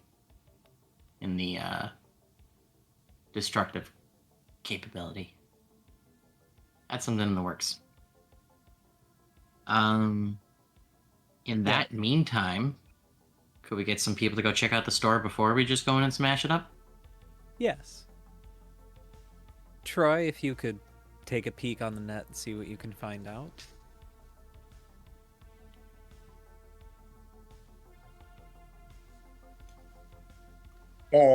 Bright light. You are looking for the looking for feed from the Home Emporium. Or what info you can find. I don't know anything. You could just visit their website. Starting with the website. And Troy just kind of starts searching the internet through his brain and bring up information on the Home Emporium. Home Emporium is a store. You're just searching the internet in general, right? Just searching the internet in general. Cool. All right. So Home Emporium is a all-in-one, all-inclusive local store targeting local neighborhoods. It is started by a gentleman by the name of Derek Flash Thompson. He made a few bucks. He made a few million creds in technology. And seems to have pivoted to a new market, which is gentrifying neighborhoods and putting local stores out of business. And so his specific market share is targeting local business, small local bodega style convenience stores, and essentially outperforming them in all fashions. The Home Emporium store is all flash, hence his name. It is very much high tech. It is designed to be clean, appealing, family friendly, and generally have a glistening public relations style image. One of the things that you come across is a sort of 15-second ad spot. One of Home Emporium's ads. And it's sort of the hollow visual pops up, and there's, you know, the Home Emporium logo there with vibrant colors, and Flash standing confidently in the sleek modern interior of a Home Emporium store, surrounded by like high-tech home goods and sort of luxury grocery items, and, you know, hollow clothes and these sorts of things, right? And the music cues off, and there's this sort of upbeat futuristic corporate jingle in the background, and Flash just smiles his teeth at the camera. Welcome to the future of home living, Home Emporium. And there's a product highlight cut that happens, and quick cuts showing the various products: a smart kitchen appliance, a robotic vacuum, an AI home assistant, some of the groceries, some of the clothes. The audio starts increasing in tempo. Say goodbye to the old and outdated, and it cuts to a split screen comparison. One side showing like a drab old-fashioned store, implying sort of his competition, right? The stores that he puts out of business, and the other showcasing the vibrant Home Emporium store, and a chime emphasizes the contrast in the background, the audio, and embrace the new and revolutionary. It cuts again, and it has Flash interacting with a family, you know, 2.5 kids sort of situation. Everyone's smiling, everything's welcoming, the environment is friendly, the music blends with the sounds of happy customers. At Home Emporium, we're not just a store, we're a lifestyle. It cuts again, Flash giving a charismatic smile to the camera again, gesturing towards the Home Emporium logo, and the screen fills with the store's details, the location, the hours, and some specific offers that are going on, the music reaching a bit of a crescendo, ending with a catchy jingle. Join us today and step into tomorrow. Home Emporium, where your future home begins. So, are we helping gentrify a convenience store, or are we fucking with Home Emporium? Fucking with Home Emporium. Okay. I'm down. I thought we were about to help gentrify. I was like, No, I think I understand the motivation behind this one. yeah, if someone's At store least, got well, fucked I over. do. Troy doesn't. Yeah. All right.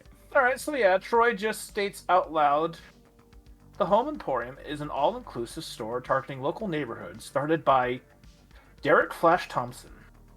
It specializes in high-tech home goods, luxury groceries, and high-tech clothing, such as smart kitchen appliances, smart vacuums, and AI home assistants. Does he know a guy named Parker?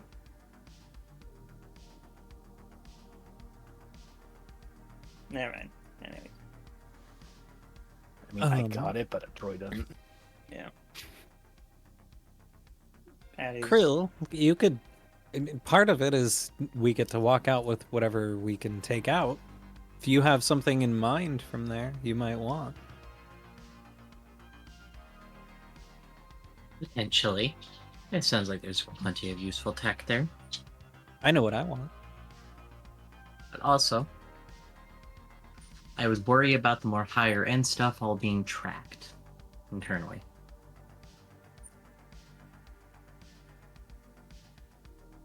So what do you want to grab? I'm almost tempted to say we want the scrap of anything. At least then, less likely to be tracked and still utilizable. But that's just me.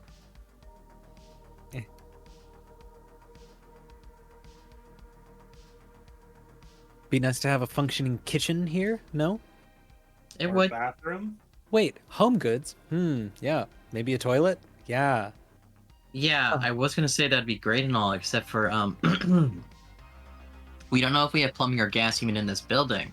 It would be great if we talked to our landlord about that, though. Yeah. It could be advantageous to grab the supplies beforehand. All right. We can take a toilet. If we can avoid smart electronics that are likely to be tracked, that'd be great. Usable is better than fancy in this situation. Grab a porcelain toilet. Well, I could fire up the hover loader again. We haven't used that thing in a long time. Maybe. Unless you have an easier way of getting a fridge, an oven, a stovetop, microwaves, a toilet, and a sink out. Yeah. Shower heads are easy enough to steal. We should go and look at it first. Yes. Where is it located? Troy pulls up the coordinates. If only there was some omniscient, omnipresent deity that built a map for you guys. Already Already- looking, okay? It's already on there? Or do we need to... Wasn't- I just F5. Let me see if it's there now. It's right here. It's right on the edge of the yellow commercial, right? Where's that residential? If only there was a search function built into that map. Oh, right? Yeah, it's residential.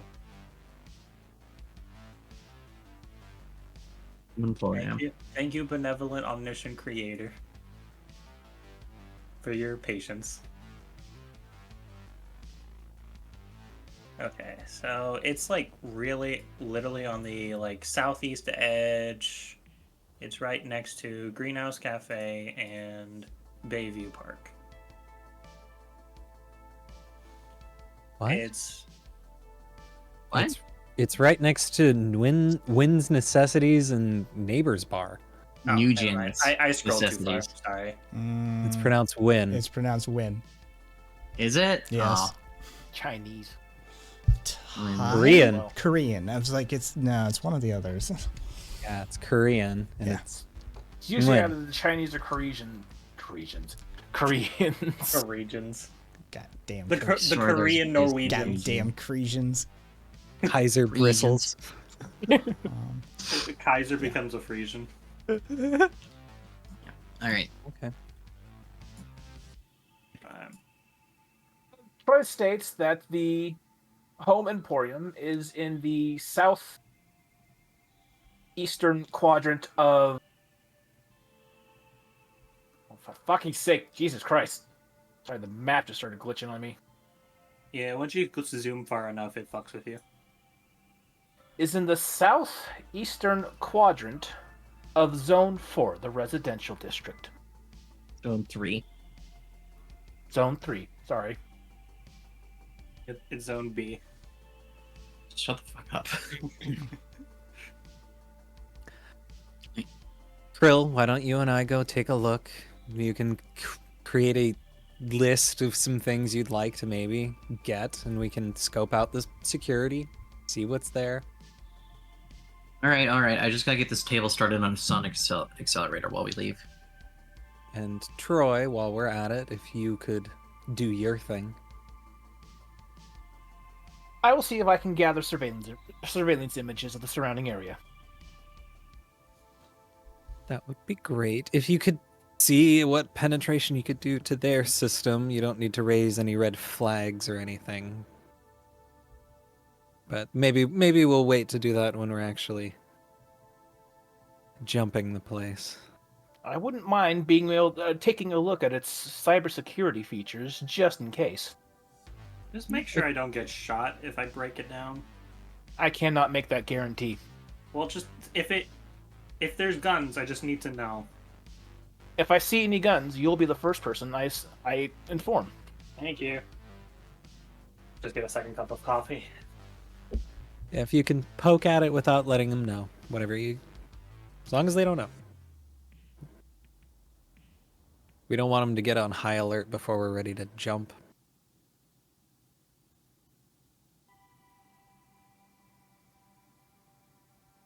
What are you Wait, setting up sucked. on?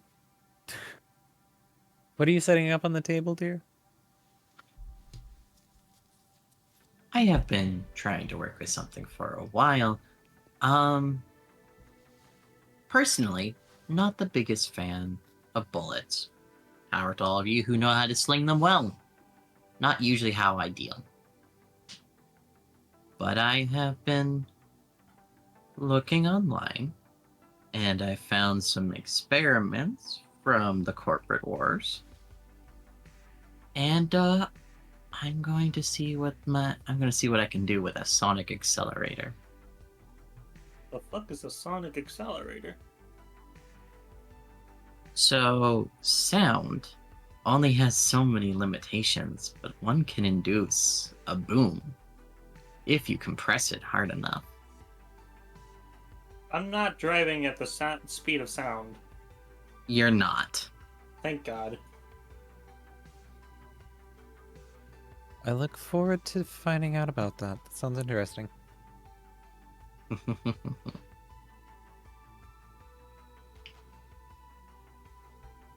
Just as long as you don't blow yourself up. No promises, but I'll try. Okay. Shall we go get a shopping list? Yes. And Karen pulls it out of her bag. Part of her clothes kit she keeps in there. A beige overcoat. Somewhat subdue this awfully bright pink outfit she has. Elle just takes her coveralls that she's wearing as pants and just pulls them up all the way over her. Well, we're strapping in. Lock and load. As you begin to head out of the base, the camera finds itself in a glistening, high-tech home emporium store. As it pans around, the audience gets to see all of the stainless steel and white appliances, the groceries, the smart fabric clothes. And as this camera moves around the store, showing off what is to come, you start to notice the details of the store, the lack of staff, the electronic security, and things just fade to black.